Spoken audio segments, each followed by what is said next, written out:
Yo no me preguntar de agua, a ver si se acuerdan. ¿Ah?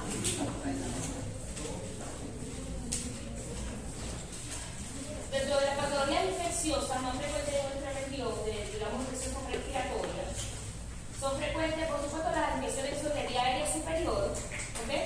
Digamos, la rinofaringinitis, la neuralitis, ¿ok? La rinitis puede ser aguda o crónica.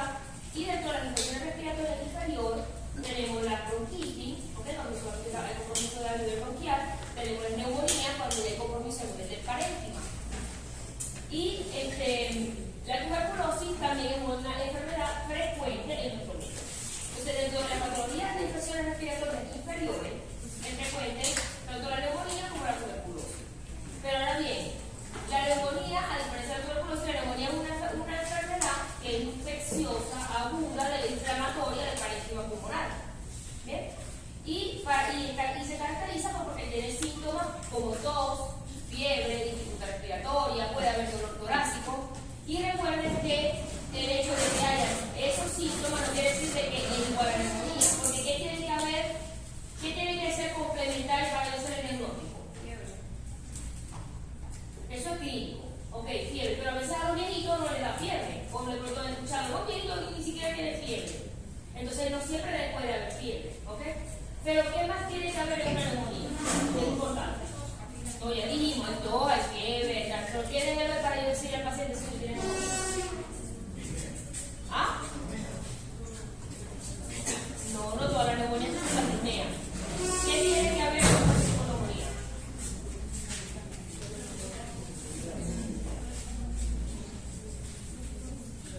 ¿Qué tienen que identificar?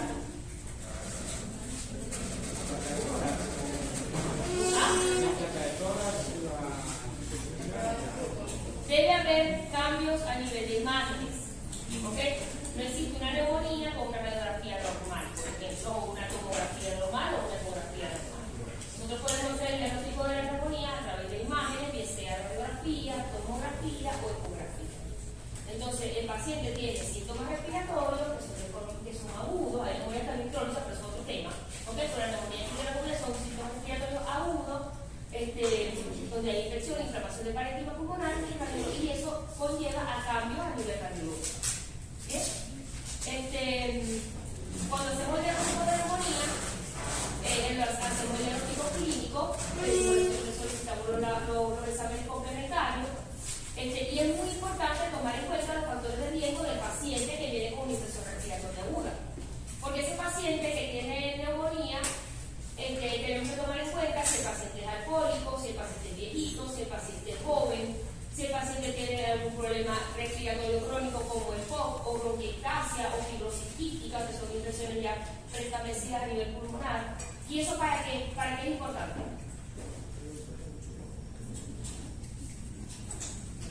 Para el pronóstico. En uno, para el pronóstico, ¿ok? ¿Por qué? Bueno, porque pues se ve la gravedad de la enfermedad. No necesariamente. ¿Por qué en el pronóstico? Porque son factores de riesgo agravantes. ¿Ah? Son factores de riesgo agravantes. Son factores de riesgo. ¿Pero qué te establece que son factores de riesgo?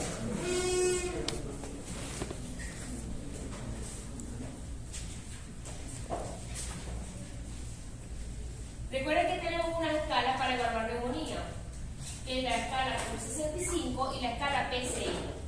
Y toman en cuenta la edad de los pacientes, sobre todo la PUL65, y toman en cuenta la PCI comorbilidad de los pacientes. Y eso, si nosotros aplicamos esas escalas en los pacientes que tienen neumonía, eso nos va a llevar a la mortalidad y al porcentaje de muerte y mortalidad en ese grupo de pacientes. Y por lo tanto, te predice el pronóstico del paciente. Y si el paciente necesita un tratamiento solamente hospitalario, o un tratamiento en UCI, o un tratamiento ambulatorio. ¿Ok? Pero no solamente el saber las comorbilidades de un paciente con neumonía nos importa para el momento del diagnóstico, sino que también eso nos ayuda a orientar el germen, el patógeno que está implicado. ¿Ok? Por ejemplo, en los niños es más frecuente las neumonías por causas virales, a diferencia del adulto de tercera edad que es más frecuente por causas bacterianas, sobre todo el más frecuente en general es el estreptococcus pneumoniae. Pero dependiendo de los factores de riesgo. Por ejemplo, si es un paciente alcohólico, de pronto tenemos que considerar gérmenes gram negativo, porque estos pacientes mayormente broncoaspiran. Los pacientes que tienen, por ejemplo, bronquiectasia o que tengan EPOC, los pacientes con EPOC es más frecuente la hemofibroinfluenza, y en los pacientes que tienen bronquiectasia o fibrosis quística es más frecuente conseguir otro tipo de gérmenes como pseudomonas. Entonces, el más o menos hacemos un mapa mental de lo que pueda presentar el paciente en su clínica, en su pronóstico, en el germen que esté asociado a la neumonía. Eso nos conlleva a qué tipo de tratamiento vamos a utilizar en los pacientes. Porque no todas las neumonías se hospitalizan, ¿ok? Y para saber si tenemos que hospitalizar a un paciente con neumonía, tenemos que aplicar la escala QI-65, ¿ok? Cuando lean neumonía van a ver que hay una escala que es la CRB-65, sin tomar en cuenta la U, y hay otra escala que es la QI-65, tomando en cuenta la U. ¿Y eso qué diferencia tiene? El valor de la uria. El valor de ¿A la U significa de la urea o el ¿y lo demás? Las demás, la de estado de conciencia, La C, el estado de conciencia. la U, la uria, la E es la respiración, Ajá. y la B es si tiene la B, la presión arterial disminuida, y el 65 por la edad mayor de 50. Ok, está bien eso que estás diciendo porque hay que saberse el valor. Porque no es igual que yo diga 22 de frecuencia respiratoria a que yo diga 30. La frecuencia respiratoria es cuánto. Para yo sumarle puntos. ¿Ok? Porque eso tiene un puntaje. O sea, cada cosa que me va dando positivo tiene un puntaje. Y de acuerdo a un paciente que tiene 2 puntos, es un paciente que debe estar hospitalizado. Bueno, que a lo mejor en nuestro medio porque el hospital no está, porque le tiene unas condiciones, porque no se quiere hospitalizar, porque no se qué más, por aquí yo sé, pero que lleva una enfermera para su casa, eso es otro cuento. ¿Ok? Pero no es el deber ser. O sea, nosotros tenemos que aprender cuál es el deber ser. Porque a lo mejor nosotros tenemos como médicos, si por alguna razón el paciente no se va a hospitalizar en su casa, sino que se va a hospitalizar en su laboratorio, que tiene que decir entonces al paciente, mire, él tiene que ser hospitalizado, él debería estar hospitalizado por esto, situación. ¿Ok? Porque ya más de 2 puntos es mayor el porcentaje de mortalidad, y cuando ya tiene 3, 4 puntos, son pacientes que incluso deberían estar en un día de cuidados intensivos. Está también la escala PCI, que tiene muchos más ítems, ¿ok? Lo pueden revisar. La PCI no toma en cuenta los 65 años, sino el paciente mayor de 50, y toma mucho en cuenta lo que son las comorbilidades. Y todas esas comorbilidades del paciente va sumando un puntaje. ¿Okay? Va sumando un puntaje que finalmente eso te va a dar una puntuación final, y pues tú evalúas el pronóstico del paciente y evalúas si el paciente lo puede hospitalizar o no. Ahorita se puede confundir mucho, y recuerden que también tenemos la neumonía. La neumonía se clasifica de diferentes maneras, ¿ok?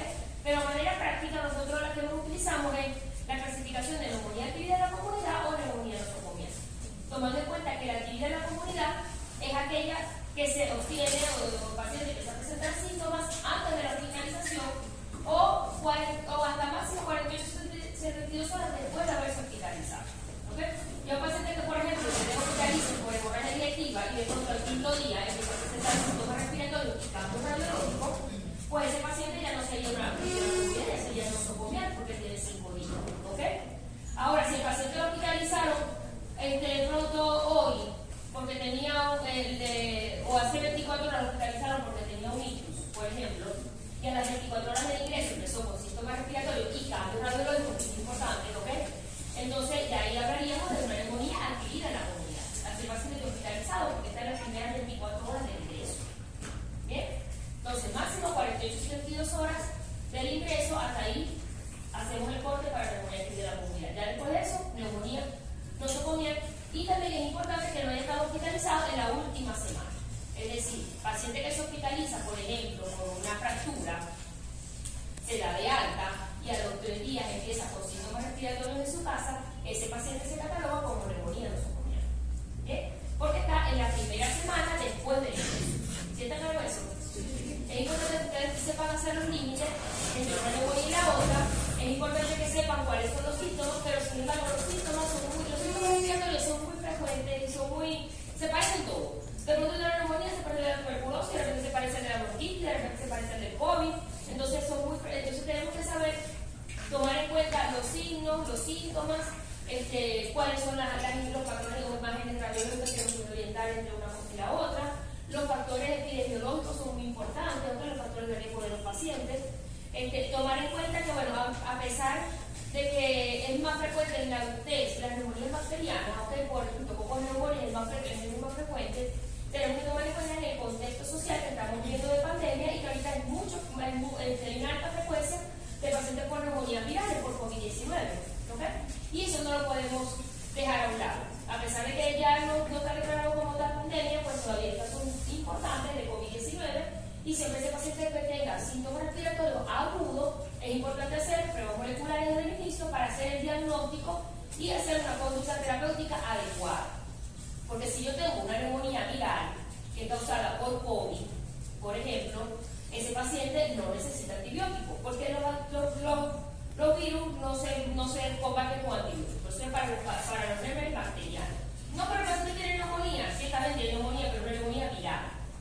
Y eso el tratamiento es diferente, se trata con retroviral y con antiviral. Y tratamiento sobre todo sintomático. A diferencia de las neumonías bacterianas, que tenemos ya esquemas de antibiótico-terapia bien establecidos de acuerdo a la severidad del paciente. De acuerdo a la severidad, de acuerdo al tipo de patógeno que está implicado, etc. Ahora bien, ¿por qué le damos trabajo con la parte de neumonía? Porque si ustedes no entienden muy bien neumonía, entonces a lo mejor todo lo van a referir para neumonía o todo lo van a referir para tuberculosis. Y la tuberculosis finalmente produce neumonía en los pacientes. Pero es un tipo de neumonía que es, en la mayoría de los casos, sobre todo en las que son postprimarias, es un tipo de neumonía que se llama neumonía necrotizante. Es decir, produce cavidades a nivel pulmonar. Y es una patología que es muy frecuente en nuestro medio, que a diferencia de la neumonía que vive en la comunidad, no son síntomas agudos. La tuberculosis es una enfermedad subaguda o crónica. Son pacientes que vienen con síntomas de meses de evolución, semanas de evolución. Y muchas veces todavía caemos en el error de decirle, no, sí, que usted tiene neumonía, o usted tiene COVID, o usted tiene tal, y el paciente va de médico en médico, porque, ay, no, me había medio mejorado y después volví a recaer otra vez y volví a recaer, y finalmente el paciente lo que tenía era una tuberculosis. Entonces, bueno, el objetivo de hoy es que ustedes reconozcan la enfermedad, que sepan en qué consiste la tuberculosis.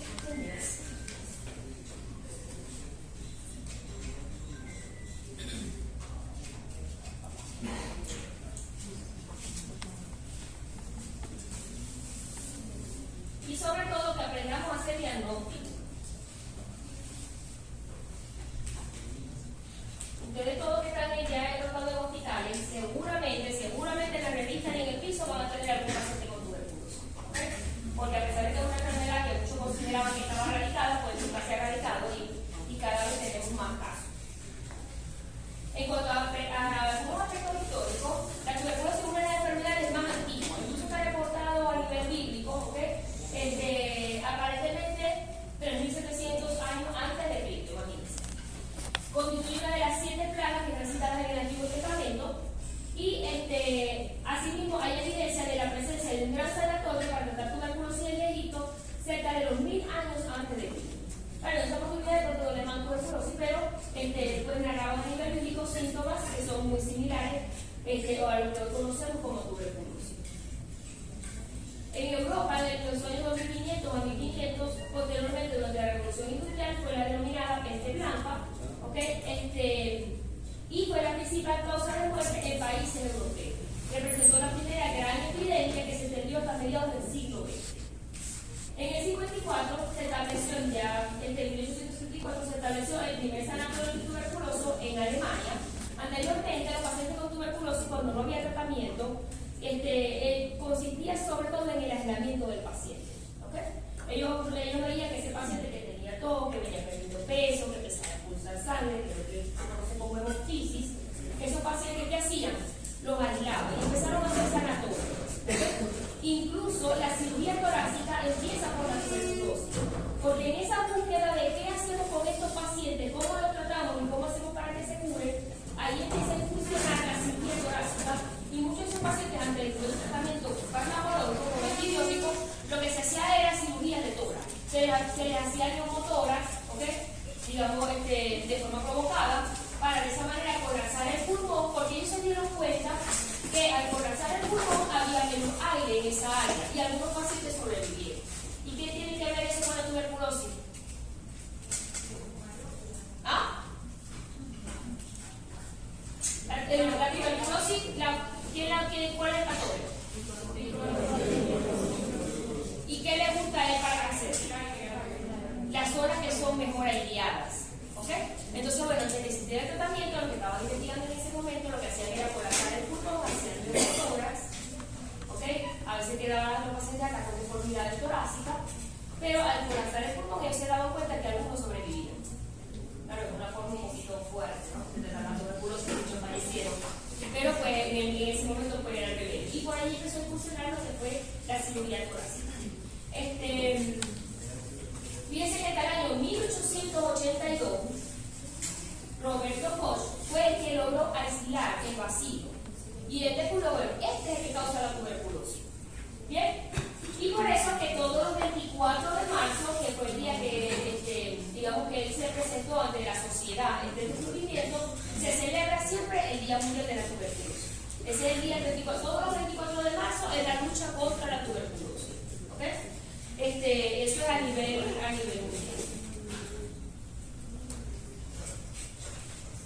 En el año 1993, fíjense que ya incluso después de haber tratamiento, la Organización Mundial de la Salud declaró la tuberculosis como una urgencia mundial. Y en Venezuela realmente hay un subregistro de los casos, como pasa también en otras patologías, hay un subregistro.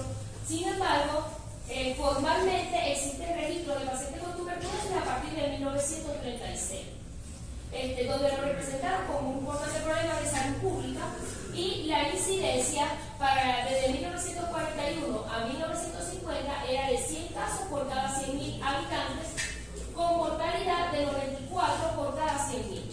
Eso fue para esa época. Sin embargo, ya para después de 1951, ¿y qué tiene que ver ahí? En el 51. El final de la Segunda Guerra Mundial, más o menos. No, ¿qué tiene que ver con el tratamiento? Se descubrió el primer antibiótico. Empiezan los antibióticos antituberculosos. Y después que se empieza el tratamiento antituberculoso con los antibióticos, es cuando empieza a bajar la mortalidad. Porque con el tratamiento antituberculoso el paciente se cura. O sea, cuando usted tiene un paciente, un familiar, un vecino, lo que sea, que tenga tuberculosis, por favor, reenvíenlo al programa de tuberculosis, porque esto es una enfermedad perfectamente curable. ¿Ok? Gracias al atendimiento de los antibióticos antituberculosos. Entonces, bueno, definimos la tuberculosis como una enfermedad infecciosa. Fíjense que hay para nosotros era una neumonía, bueno, también es una neumonía, pero tiene otras características. ¿Okay? Entonces, es una enfermedad infecciosa, es transmisible, es curable, usualmente tiene un curso crónico. Su presentación clínica es muy variable. ¿Y por qué es variable la tuberculosis? Porque aunque es muy frecuente que la tuberculosis afecte los pulmones, la tuberculosis puede afectar a otros órganos, a cualquier parte del cuerpo, hasta en el ojo hay tuberculosis, en hueso, en intestino, en peritoneo, en riñón, ¿ok? En cualquier parte puede haber tuberculosis. Entonces la sintomatología es variable porque todo depende de dónde esté este paciente. Bien, yo a lo mejor puedo tener una meningitis por tuberculosis sin tener síntomas respiratorios. ¿Ok? Entonces, bueno, la sintomatología es variable, es producida por bacterias del complejo micobacterium tuberculosis, porque ya vamos a ver que también hay otras micobacterias que no son tuberculosis, y las que no son tuberculosis, pues no producen tuberculosis. Entonces, enfermedades similares a la tuberculosis, pero no es, se trata de un tipo diferente. Y tiene una amplia distribución a nivel mundial. Puede comprometer prácticamente todos los órganos, pero el favorito de ellos son los pulmones. Porque digamos que es la puerta de entrada del vacío. En el 2021 se reportaron 10.6 millones de personas como casos nuevos de la enfermedad. Fíjense que es un número importante. Y las cifras fueron superiores en un 4.5% que corresponde en el 2020. Durante la pandemia aparentemente bajaron los casos de tuberculosis, sin embargo se piensa que pudo haber sido un subregistro, porque muchos pacientes pues, que tenían tuberculosis asistían de pronto a los sitios de salud, les decían que era COVID o que era otra cosa, y había un subregistro de casos. Aparte que muchos pacientes no consultaron a las unidades sanitarias donde se trataba el programa por cuestiones de la pandemia. Y bueno, prácticamente en la pandemia todos estuvimos aislados. Lo que sí es importante, y es lo que está, digamos, las últimas investigaciones en tuberculosis, es el estudio de los pacientes que están haciendo resistencia. ¿Okay? Hay un aumento importante de los pacientes que tienen farmacoresistencia, y eso sí es realmente un problema de salud pública. ¿Okay? Porque la farmacoresistencia es lo que hace que el paciente no se lo cure. Entonces, bueno, hay algunos fármacos que por ahí, pues un grupo de fármacos que están aprobados para esos pacientes resistentes. A la final esos pacientes sí se curan, pero pues es más, digamos, más tedioso y hay mayor dificultad en el manejo de estos pacientes. Doctora, ¿y por qué anteriormente a los pacientes con tuberculosis se les recomendaba que fueran a sitios cálidos? No tiene que ver el sitio cálido. Lo que sí es importante es que el bacilo, el paciente que tenga tuberculosis tiene que estar en sitios aireados, o sea, no puede estar en sitios cerrados. ¿Ok? Que donde haya buena circulación en las habitaciones, o sea, porque no es que sea un sitio cálido, sino que por ejemplo no puede estar encerrado en una habitación porque ahí se acumula más el bacilo. ¿Ok? En cambio, se recomienda que los pacientes que tengan tuberculosis que tengan habitaciones donde haya ventanales, donde se pueda airear, ¿ok? Porque mientras yo me encerrado en el paciente sin aireación en la habitación, se acumula mayor el bacilo en la habitación y eso contagia a los demás. ¿Ok? Por eso que anteriormente, cuando existía en el hospital universitario, hasta no hace mucho, el sanatorio, ¿ok? Antituberculoso, las habitaciones de allí, si alguno tuvo la oportunidad de entrar, pues eran habitaciones donde se hospitalizaban a los pacientes con tuberculosis, eran habitaciones amplias, que no tenían aire acondicionado, sino que tenían muchos ventanales, ¿ok? Y allí circulaba el aire para evitar el contagio, digamos, al personal de salud que atendía a sus pacientes. Actualmente no, ustedes van a ver a los pacientes con tuberculosis en los hospitales, de pronto hablan con uno, con el otro, o sea, ya alternativamente es un poquito difícil mantener el aislamiento de sus pacientes, pero recuerden que al tener esos pacientes ya en tratamiento, pues y ya ellos están negativos, pues no contagian a los demás. O sea, la mayor carga que tenemos, mayor exposición tenemos cuando el paciente no está siendo tratado, cuando no recibe tratamiento y que además tiene mucha tos o mucha secreción. La tasa de muerte, aproximadamente 1.6 millones fallecieron, ¿okay? Durante los años 2020-2021 a nivel mundial por tuberculosis. Y los países pues, más afectados pues, son los países subdesarrollados, los países que tienen menos condiciones de salud. Y pues es importante que todos ataquemos esta problemática. En Venezuela hubo un aumento de un 40% desde el 2014 hasta el 2019, fíjense que es importante el aumento de casos. Y se registraron en Venezuela 8.629 casos nuevos, ¿okay? Nuevos casos de tuberculosis en el 2020.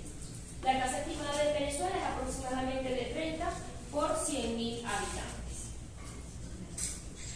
Entonces, bueno, para entender esta enfermedad, tenemos que tomar en cuenta lo que es la cadena epidemiológica de esta. ¿Okay? Sabemos que como toda enfermedad infecciosa, en la cadena epidemiológica hay por medio.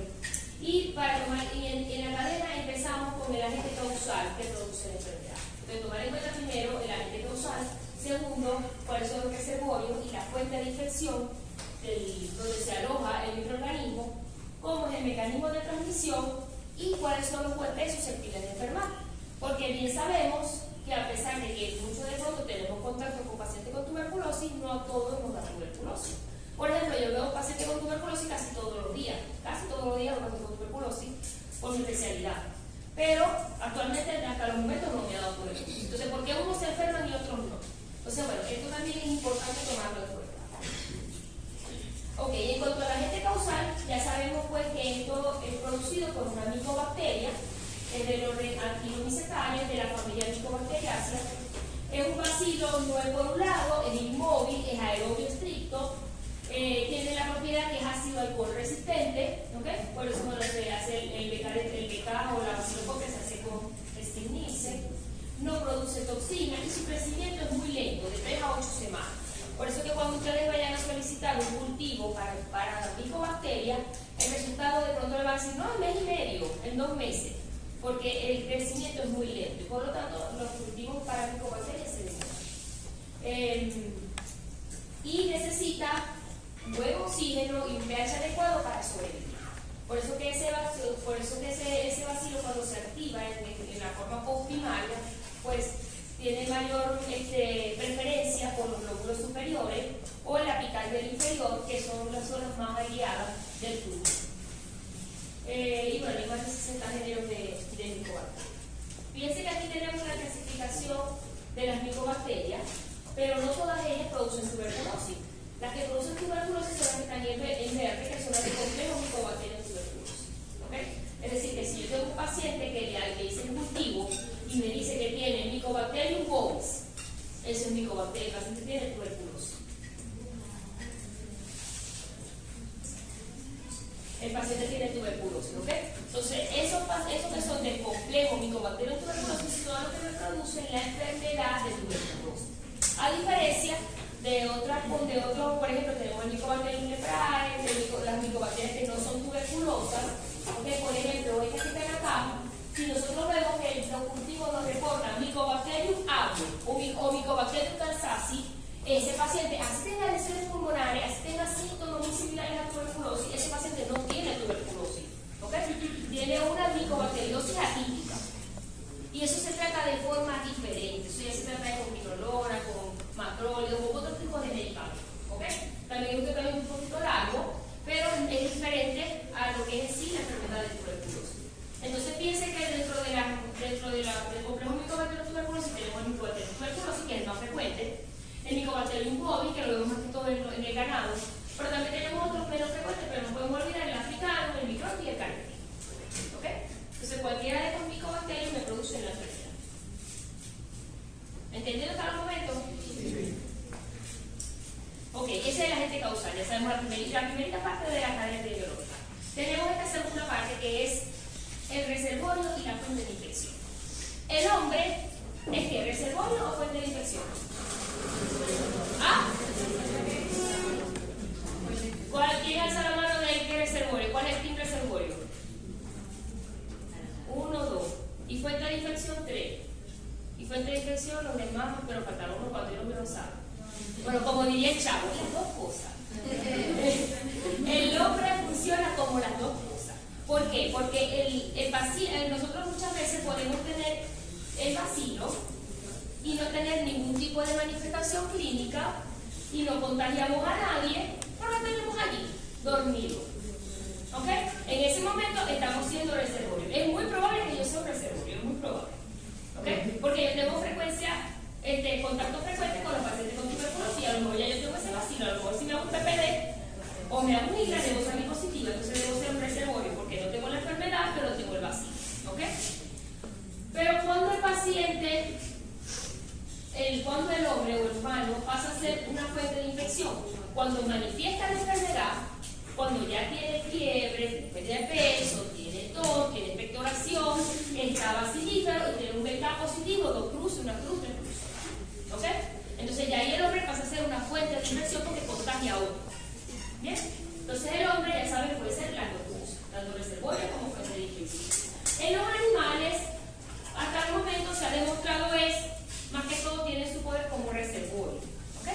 Digamos, también está reportado en chimpancés, en gatos, en perros, pero más frecuente lo vemos de pronto en muchos casos a nivel de ganado bovino, ¿okay? Sobre todo en esos pacientes que de pronto los animales están infectados y el campesino o el que está en la área rural se toma la leche cruda, ¿okay? Eso de esa forma puede contagiarse, tomarse la leche sin hervir y pues, a veces con cierta frecuencia hacen tuberculosis a nivel intestinal. ¿Okay? Muchas veces por Mycobacterium bovis, que lo vemos frecuentemente en el ganado. Ahora, ¿cómo es el mecanismo de transmisión? Fíjense que en la neumonía, el mecanismo de transmisión principal, ¿cuál es? En la neumonía que hay en la comunidad. ¿Cuál es el mecanismo de transmisión principal? Persona. Ay, yo, usted no tiene neumonía. O sea, la neumonía no se la tema, por Dios, viene el fin de semana largo, yo sé, pero traten de que cuando ustedes vayan a tener un tema, traten de venir a la clase, leído del texto, lo saben de la clase, vuelvan a leer para que ya estén listos, materialistas. Si se dejan atrasar todo, ¿cómo van a aprender? Después se acumula todo para el examen. En la neumonía adquirida en la comunidad, lo más frecuente es, el mecanismo de transmisión más frecuente es la microaspiración. ¿Okay? Cuando nosotros, por ejemplo, usted ve, por ejemplo, un viejito que tenga una neumonía por el rectococo, usted ve que toda la familia está enferma.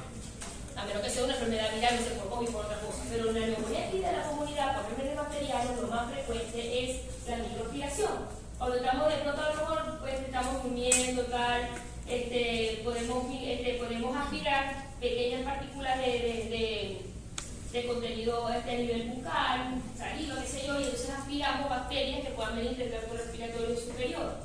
Esa aspiración de esas bacterias se alojan finalmente, esas bacterias se alojan en el espacio alveolar y ahí es donde empieza el proceso inflamatorio de la neumonía. ¿Bien? Ese es el mecanismo de transmisión más frecuente. Claro, hay mecanismo de transmisión de la neumonía aquí en la comunidad que es la vía aerógena, a través de los aerosoles, ¿okay? Por inhalación. Pero la primera más frecuente en la adquisición, en el contagio de la neumonía aquí de la comunidad, es la aspiración. ¿Okay? El segundo, la inhalación. Tenemos otro mecanismo de transmisión de la neumonía que es la vía hematógena. Por ejemplo, si yo tengo una endocarditis, por vía hematógena pueden viajar en bolos sépticos y sembrarse en el pulmón y producir neumonía focos múltiples, por ejemplo. O si tengo a lo mejor una artritis séptica, por vía hematógena puede viajar esa bacteria hasta pulmón y producir neumonía que es por vía hematógena.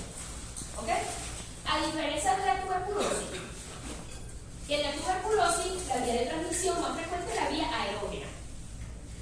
Bien, o sea, el paciente enfermo cuando habla, tose, qué sé yo, salen goticas de saliva pues al ambiente y ahí está el bacilo y pues la otra persona receptora inhala el bacilo. ¿Ya? En vía aerógena, la tuberculosis. ¿Sí entendieron la diferencia? Sí.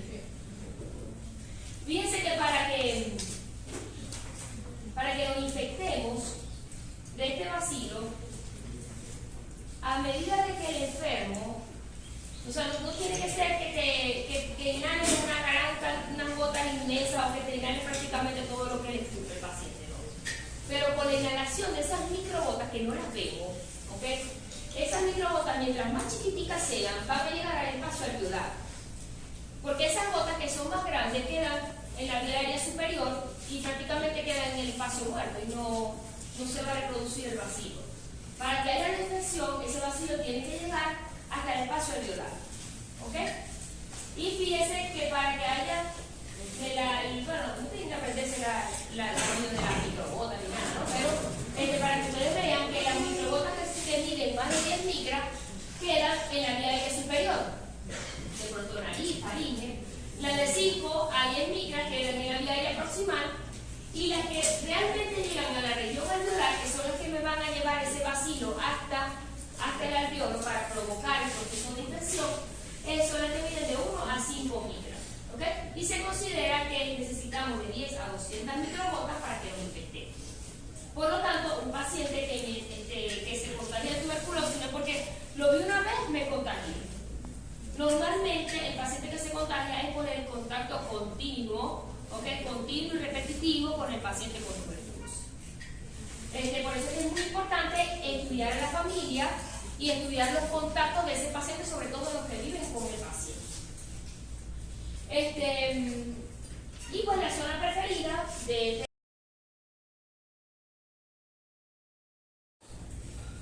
y él está en su casa, es solamente tuberculosis pleural. El familiar típico le va a decir, doctora, ¿y será que yo me tengo que hacer la prueba y tengo que venir porque yo tengo que ver si estoy enferma? ¿Qué le van a decir al familiar? ¿Ah? Que sí. ¿Por qué? Porque tiene contacto continuo con el paciente, con el infectado. ¿Cuál es el TIN que sí? Alza la mano. ¿Y el TIN que no? ¿Y el TIN que no estudió? Está pasado. Traten de estudiar los temas y de los temas que están en provecho. La tuberculosis pleural es una tuberculosis, a pesar de que está en tórax, es una tuberculosis que es extrapulmonar. Y el paciente con tuberculosis pleural no es bacilífero, no tos y no infectora. Por lo tanto, su baciloscopias son negativas y por lo tanto no contagia a otro. ¿Ok? Ese paciente no contagia a otro, pero yo tengo que estudiar los contactos. ¿Por qué? Porque ese paciente se contagió de alguien. Y yo tengo que buscar si hay alguien en la familia que tenga tuberculosis pulmonar. ¿Ok? Pasa con cierta frecuencia en los niños. A veces no llegan niños con tuberculosis y el niño no contagia a otro niño. Los niños no son bacilíferos porque los niños hacen primo infección. El que no es bacilífero no contagia. ¿Bien? Entonces un niño no va a contagiar a otro niño. Detrás de todo niño hay un adulto tosedor. Entonces, si nosotros diagnosticamos un niño con tuberculosis, tenemos que investigar quién es el que contagió a ese niño. ¿Ok? Papá, tío, hermano, mamá, no sé qué, etc. Pero tiene que haber sido un adulto. Por lo tanto, una persona, o sea, las personas que contagian, usualmente son esas personas que tienen mayor extensión de la enfermedad a nivel pulmonar, tienen baciloscopia positiva y tienen radiografías cavitadas, tienen cavernas en la radiografía. ¿Ok? Porque al inicio de la tuberculosis hay más bien un proceso inflamatorio, pero cuando esa inflamación ya se necrosa, cuando hay liquefacción de ese tejido pulmonar y hay drenaje de esa liquefacción a un bronquio, ahí es cuando entonces tiene contacto el bacilo con el ambiente. Y cuando ese paciente se le hace la caverna y se pone con baciloscopia positiva. ¿Bien? La severidad y frecuencia de la tos. Un paciente que tenga mucha tos, que efectore o grandes cantidades de secreción, ese paciente puede contagiar más a otros. ¿Okay? Mientras mayor sea el volumen de las secreciones, también contagia más. Los pacientes que ya empiezan la quimioterapia antituberculosa, ya esos pacientes dejan de contagiar. O sea, el paciente que ya empieza con el tratamiento de la tuberculosis dura 6 meses, pero no está 6 meses contagiando. Se estima que entre 15 días a un mes de haber iniciado la terapia antituberculosa ya el paciente no contagia. Igualmente se le hacen pruebas para verificar de que ya su baciloscopia esté negativa. Y las características de la exposición. Como estábamos conversando, los pacientes que tienen una buena ventilación en la habitación van a contagiar menos, porque si yo tengo un paciente con una aérea bien ventilada, el bacilo, digamos que corre por ahí, ¿verdad? No se va a quedar ahí en mayor concentración en la habitación. Se tiene que ver con la concentración de bacilo en la atmósfera. Y esa concentración de bacilo en la atmósfera la mejoramos al ventilar las habitaciones. ¿Okay? Y por supuesto la cercanía de contacto con el enfermo. Por eso es que, por ejemplo, en las penitenciarías, en los sitios donde los pacientes han estado privados de libertad, alguien está en una cerdita allí, casi que un cuadrito de como 50 pacientes así. Entonces, obviamente, si uno está enfermo, va a contagiar a los demás. Porque primero, ¿por qué se contaminan tanto los presos? Porque está en hacinamiento, están todos juntos metidos en una celda, que no está ventilada, que están todos, que está enfermo no tiene tratamiento de tuberculosis y que está exponiendo a todos los demás con muchas secreciones, con cavidades a nivel pulmonares. ¿Okay? Si yo tengo, por ejemplo, un paciente que tiene una tuberculosis intestinal, ese paciente no tiene lesiones pulmonares, ese paciente no va a contagiar a otro. ¿Bien? Si yo tengo, por ejemplo, un paciente que tiene una escrófula, hizo una tuberculosis ganglionar y no tiene lesiones pulmonares, ni tiene los beta positivos ni nada, ese paciente no va a contagiar. ¿Ya? Tengo que tratar la escrófula. Una pregunta. ¿En cuánto tiempo desde que una persona se infectó puede verse la reversión respiratoria? En el momento que empieza la enfermedad. O sea, tú puedes haberte infectado y nunca manifestar enfermedad, lo mejor ahorita. Pero puedes haberte, digamos, infectado y a los años, a los meses, a los días, de acuerdo a la inmunidad de cada paciente, cuando empiezan las manifestaciones clínicas es cuando empiezas a ver las radiografías alteradas, si es la tuberculosis pulmonar. Porque no se lo olvide que podemos tener una infección que, claro, siempre el bacilo entra por vía respiratoria, pero a veces se pasa de largo. Y por vía linfática o hematógena va a otro órgano, sin ocasionar lesiones pulmonares. ¿Ok? Entonces, bueno, ¿y cuáles son los huéspedes que son susceptibles de enfermar? Porque algunos se enferman y otros no. O sea, no todos van a manifestar la enfermedad. Entonces, ¿quiénes son los más susceptibles? Los pacientes HIV. Incluso los pacientes HIV que no estén enfermos por tuberculosis, hay que darles incluso un tratamiento para prevenir la tuberculosis, ¿ok? Que es la quimioprofilaxis. Hay otros pacientes, como los pacientes que están expuestos de forma laboral a la silicosis. Los pacientes que tienen silicosis, que son esos pacientes que trabajan con cuestiones de arena, minería y tal, y pueden desarrollar una enfermedad que es una neumoconiosis, que es una enfermedad que tiene que ver con la labor, que se llama silicosis. Los pacientes con silicosis también son predisponibles a hacer tuberculosis. Los pacientes que tienen cáncer, que están con terapia inmunosupresora, que tienen tratamiento con quimioterapia, también son susceptibles a hacer tuberculosis. Los pacientes, por ejemplo, que son pacientes reumáticos, ¿okay? que toman esteroides por largo tiempo, que de pronto están con terapia biológica porque tienen de pronto una esclerodermia o artritis, y ellos están con una terapia biológica que eso inmunosuprime, pues esos pacientes tienden o tienen ese factor predisponente a hacer tuberculosis. ¿Okay? Y a veces esos pacientes tú le puedes preguntar, ¿entonces has tenido contacto con alguien que tenga tuberculosis? Bueno, después mi mamá hace como 20 años tuvo tuberculosis, y después de las 20 años después sí le puede dar. El contacto no tiene que ser reciente, el contacto puede ser de muchos años. ¿Okay? Porque podemos tener el vacío ahí dormido durante muchos años, cuando nuestro cuerpo se termina, pues aflorar el enfermedad. ¿Bien? La diabetes, tenemos bastantes pacientes diabéticos con tuberculosis, el hábito tabáquico, pacientes que han entrado con gastrectomía, los pacientes evidentemente desnutridos, con bajo peso, también tienen predisposición. Ahora bien, la patogenia. Facilita. ¿Qué vemos en la patogenia? Nosotros nos infectamos del bacilo por vía aeróbica, ¿verdad? Y eso, finalmente, cuando llega el bacilo al espacio alveolar, pues va a haber activación del macrófago, célula dendrítica, y va a haber liberación de interleuquina, interferón, factor de necrosis tumoral, ¿ok? Va a estar, digamos, florida esa cascada inflamatoria. Pero debe haber, inicialmente, el cuerpo trata de hacer un equilibrio entre todos esos mecanismos que nos compensan nuestra inmunidad a todos esos mecanismos que hacen que el bacilo nos gane. ¿Okay? Entonces empieza a haber una lucha entre lo que es la inmunidad de cada uno con la infectividad del bacilo. Si hay un equilibrio entre lo perjudicial del bacilo y nuestra inmunidad, pues se queda así, encapsulado, dormido. Fíjense que queda el bacilo dentro, digamos, de todas esas células inflamatorias alrededor y se forma lo que es un granuloma. ¿Ok? Y eso queda allí. En algunos casos puede haber esa pérdida de la inmunidad, esa pérdida del equilibrio en la inmunidad, y ese bacilo que estaba controladito por el granuloma sale de ese espacio, de esos soldaditos que lo estaban allí resguardando, sale nuevamente y allí se disemina. ¿Ok? Algunos pacientes de pronto no es por activación de esto, sino que algunos pacientes en el camino se volvieron a reinfectar y volvieron a hacer exposición con otro paciente. ¿Ok? Y de pronto ahí la inmunidad no estaba muy buena y se manifiesta la enfermedad. ¿Bien? Pero en este espacio podemos durar muchos años. En algunos casos no se forma ese granuloma, digamos, no gana nuestra inmunidad y el bacilo pasa de largo.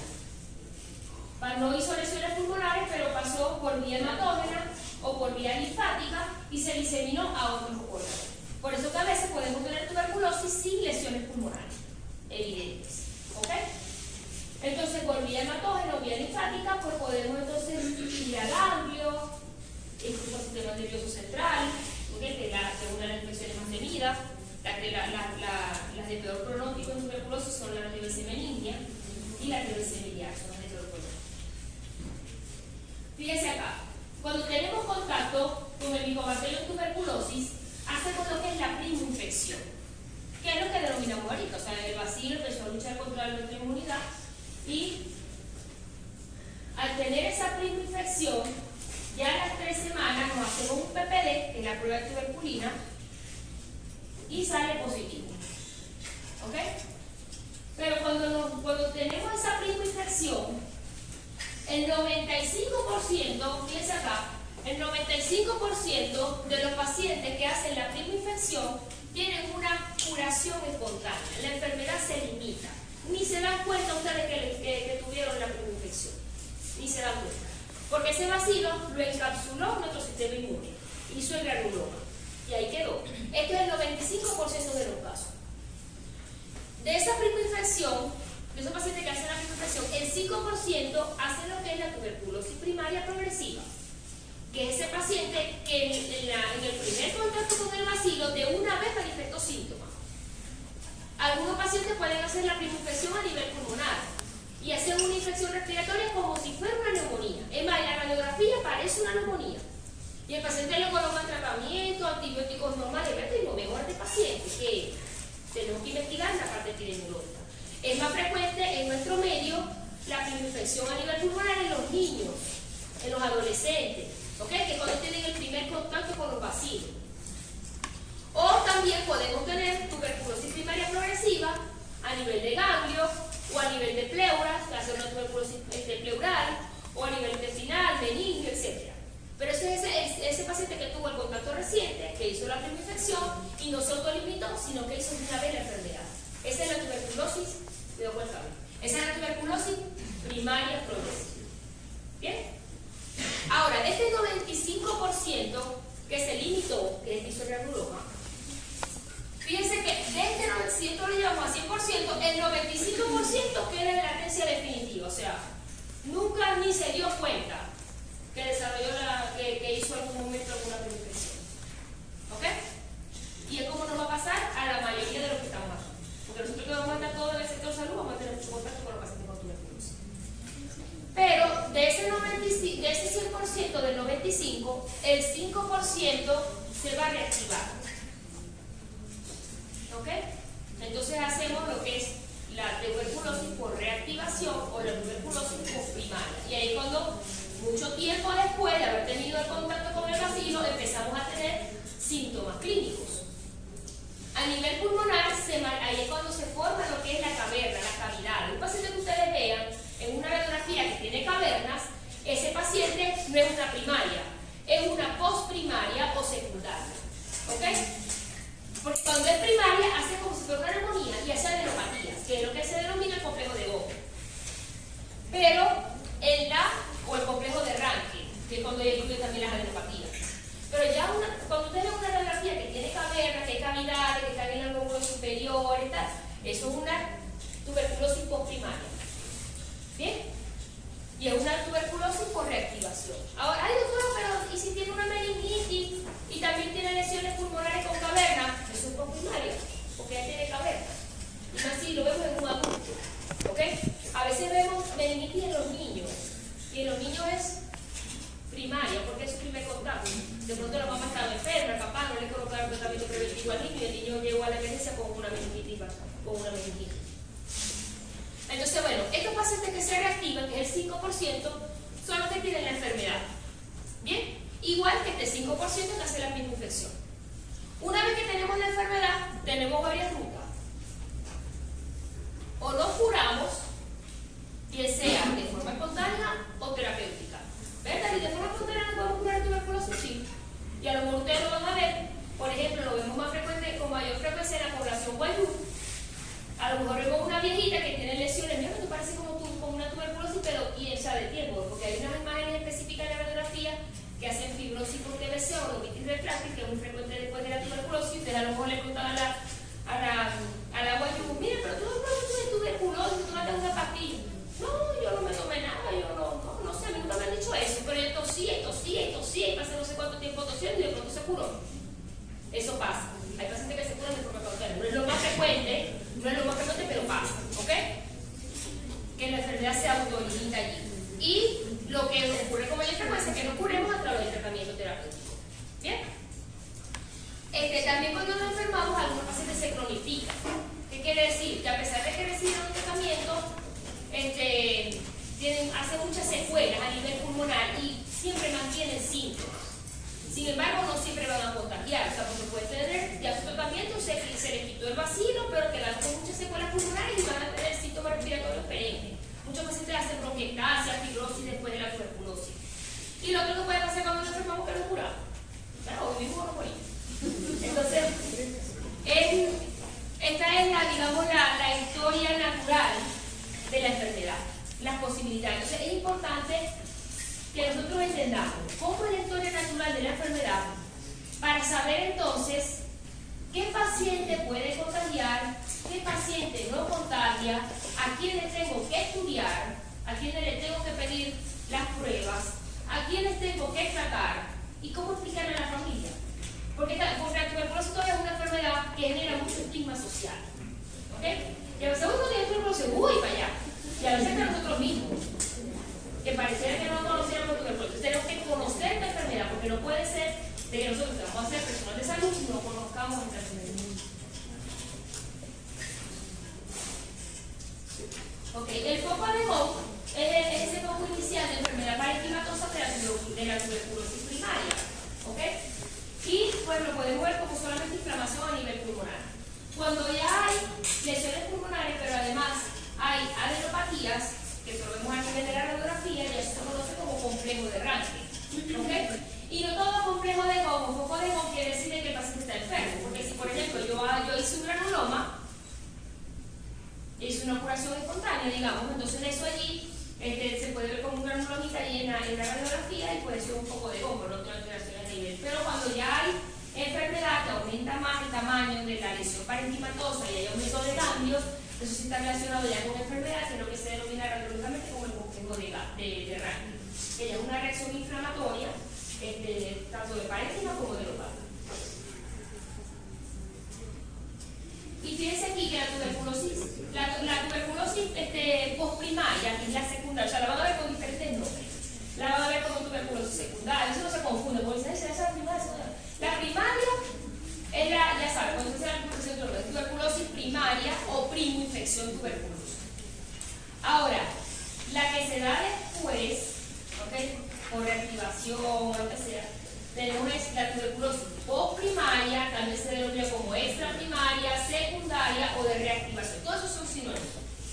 Entonces, cuando la tuberculosis por reactivación, ¿qué quiere decir? Que es una tuberculosis postprimaria o una tuberculosis secundaria o una tuberculosis extraprimaria. O sea, lo vamos a ver con cualquiera de esos nombres. ¿Bien? Y como les comenté, en la tuberculosis postprimaria, lo que mayormente se afecta son los lóbulos superiores o el apical del inferior. ¿Por qué el apical del inferior? A pesar de que el lóbulo inferior uno lo dice, no, como que si estuviera abajo, ¿verdad? El segmento apical del inferior está hacia arriba, que es este. ¿Ok? Y a veces en la radiografía podemos ver la lesión acá y no está en el lóbulo superior, sino que está en el apical del inferior. ¿Bien? Entonces, esta zona del apical del inferior y los lóbulos superiores son las zonas preferidas del bacilo para hacer su cuevita, que es la caverna. ¿Ok? Cuando ese proceso inflamatorio a nivel pulmonar, ocurre allí una liquefacción del tejido pulmonar que finalmente necesita drenar. ¿Y hacia dónde drena? Hacia un bronquio.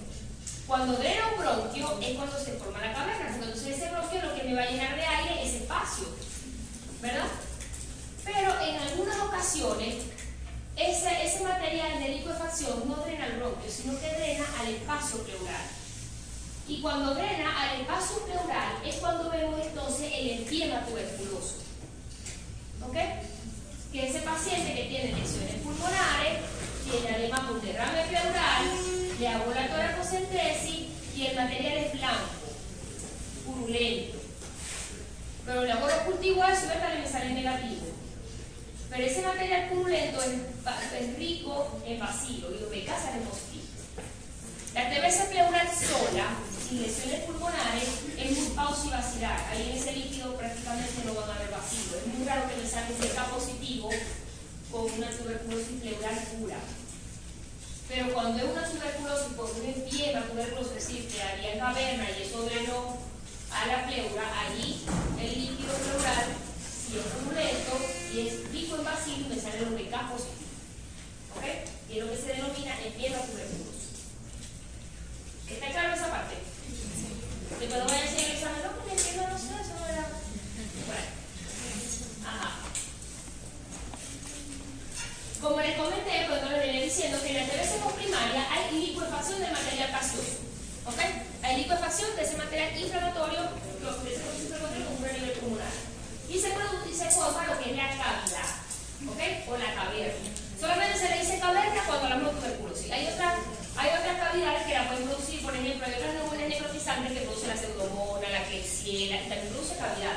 pero a la que es por pseudomonas tercera u otra patógeno no se le dice caverna, se le dice cavidad. La palabra caverna queda exclusivo para el diagnóstico de tuberculosis. ¿Ok? Entonces, cuando por ejemplo vemos un paciente que tenga síntomas sospechosos, que tiene allí una cavidad, que nos impresiona que sea una caverna, pero no tenemos la certeza de que el paciente tenga tuberculosis, le decimos bien que es una cavidad. Ahora, cuando ya tiene la certeza de que ese paciente tiene tuberculosis, ya no es una caverna. ¿Ok? Entonces, bueno, esa cavidad va a es lo que va a permitir la comunicación del bacilo con el medio externo. Porque imagínense la caverna, imagínense que la caverna es la casita del bacilo. Ahí ve con la madre, el padre, los primos, los hijos, y se reprodujo como 500. Y esa caverna se comunica a través de una carretera que los lleva hasta el Darién. El Darién es todo el rollo. Entonces, el Darién va por ahí todos los vacilos hasta que llega a la frontera, ¿verdad? Que es el medio externo. Entonces, esos vacilos que están en esa casita, que es la caverna, se comunican a través, con el medio externo, a través del Darién, que es toda la biología. ¿Ok? Si no existiera la caverna, por eso que los niños no contagian, porque los niños no hacen caverna. Los niños tienen infección tuberculosa y hacen una imagen neumónica, no hacen esa licuefacción con caverna. Entonces, los que no tienen caverna, muy raro que contagien. ¿Ok? Porque no hay esa comunicación con el medio externo. O sea, lo que hay que no está contando con el medio externo. Y bueno, esa cavidad va a permitir el aporte continuo de aire para que esa cavidad se mantenga bien oxigenada y el bacilo esté ahí plácido. Y eso favorece la multiplicación del bacilo. ¿Ok? Y por supuesto que proporciona un modo de diseminación de la enfermedad. Entonces los pacientes que tienen, por eso que les dije, cuando vieron la lámina del grado de infectividad, vieron que son pacientes que tenían radiografía con caverna, son los primanos.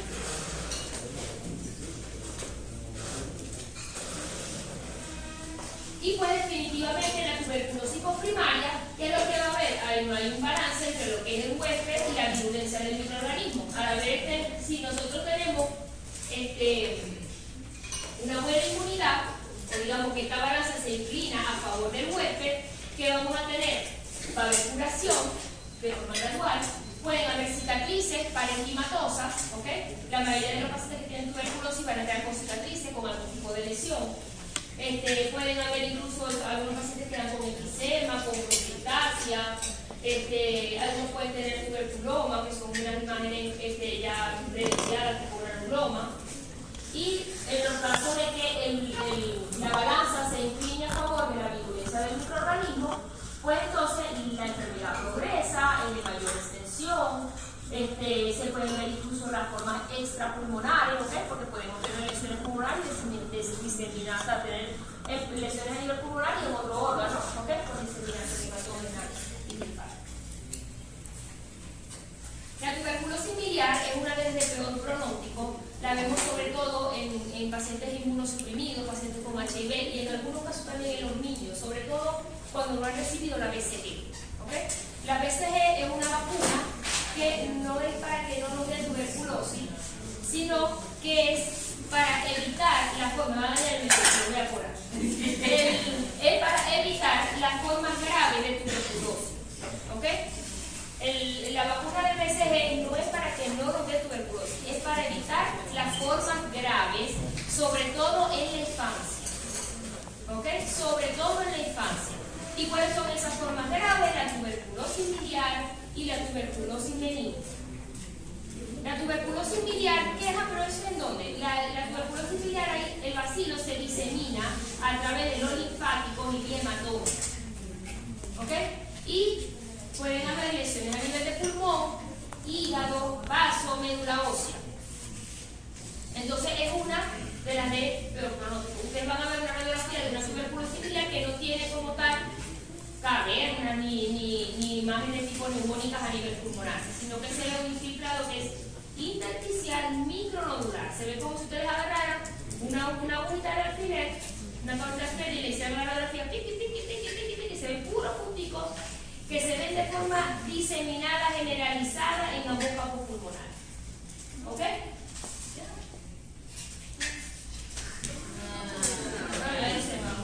Le voy a poner el dedo.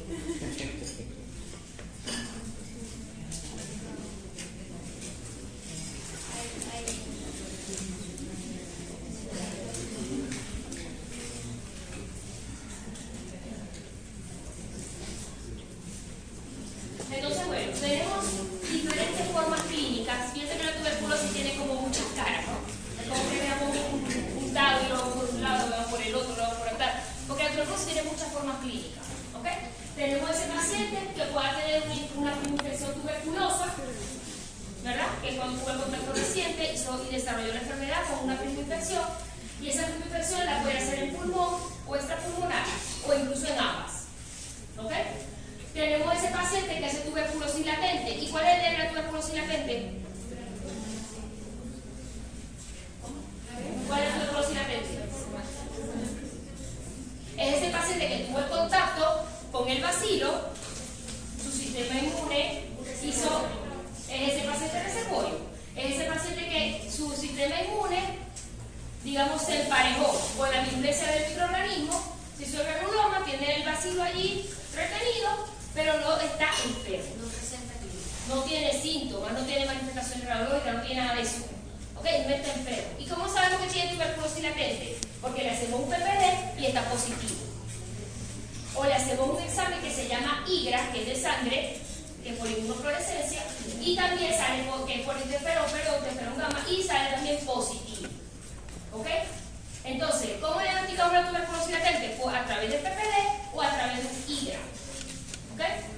Entonces ahí sabemos que el paciente tiene tuberculosis latente. Ay, pero ese paciente tenemos que tratarlo. Depende. Porque si es un paciente, por ejemplo, que está inmunosuprimido por HIV y así no tenga la enfermedad, pero tiene una tuberculosis latente, ese paciente, ese paciente se me puede reactivar porque está inmunosuprimido. Entonces tengo que darle quimioprofilaxis. No es el tratamiento completo de la tuberculosis, una quimioprofilaxis para que no le dé. ¿Ok? Y si no es positivo de ese paciente. Si es un paciente inmunocompetente que no tiene ninguna enfermedad que me pueda predisponer a hacer la tuberculosis, no se le coloca aquí. ¿Cuál sería el detonante para poderse reactivar? Que el paciente que sea HIV, que sea diabético, que no se compense, que baje de peso, que esté muy estresado, etc. Hay muchos factores que pueden reactivar la enfermedad. ¿Ok? En los niños siempre se utiliza la quimioprofilaxis, sobre todo si es menor de 5 años. ¿Okay? Son pacientes que esté positivo no PPD, si son contactos de tuberculosis, que da la quimioprofilaxis. También tenemos esos pacientes que hacen la enfermedad, ¿okay?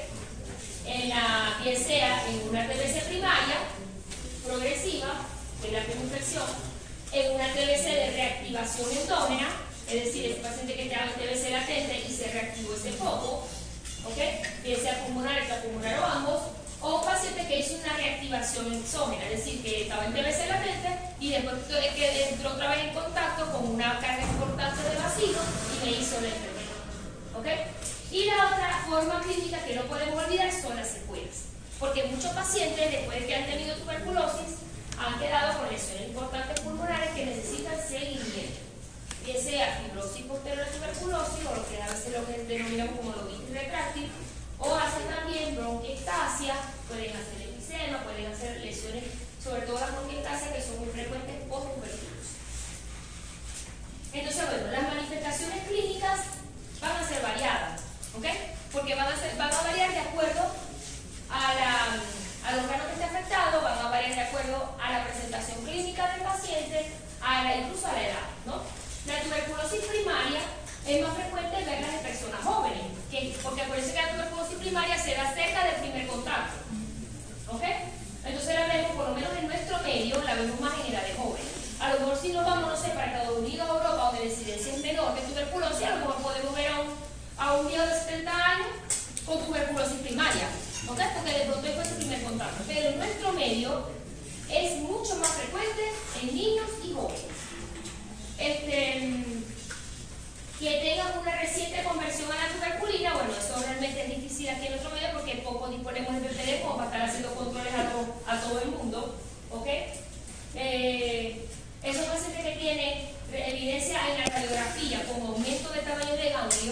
también nos orienta más a una primaria.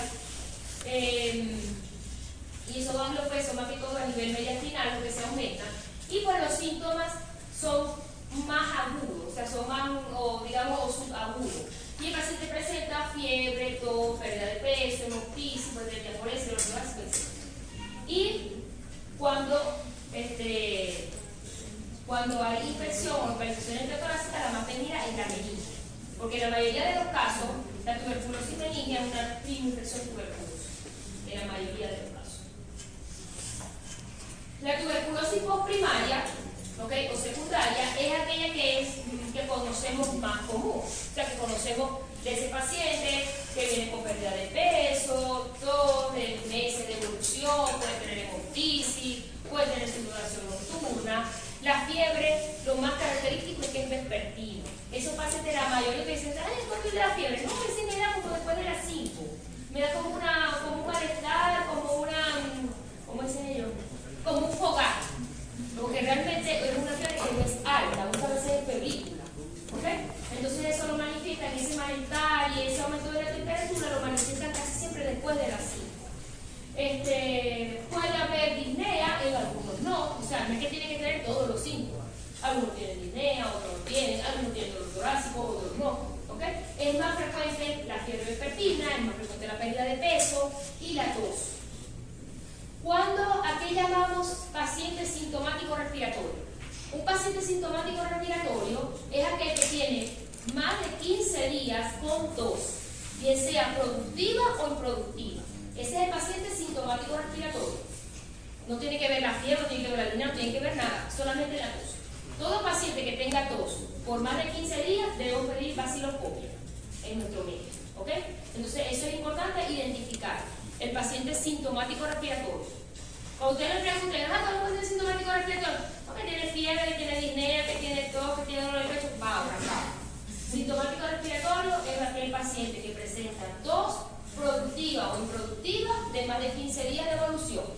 ¿Y para qué es importante saber ese concepto? Porque ese es un concepto que es fundamental para la pesquisa de tuberculosis. ¿Ok? Paciente con más de 15 días, pedir vaciloscopia. No, pero tiene que ser una radiografía de cantidad de vaciloscopia. Sobre todo en nuestro medio donde la incidencia es alta.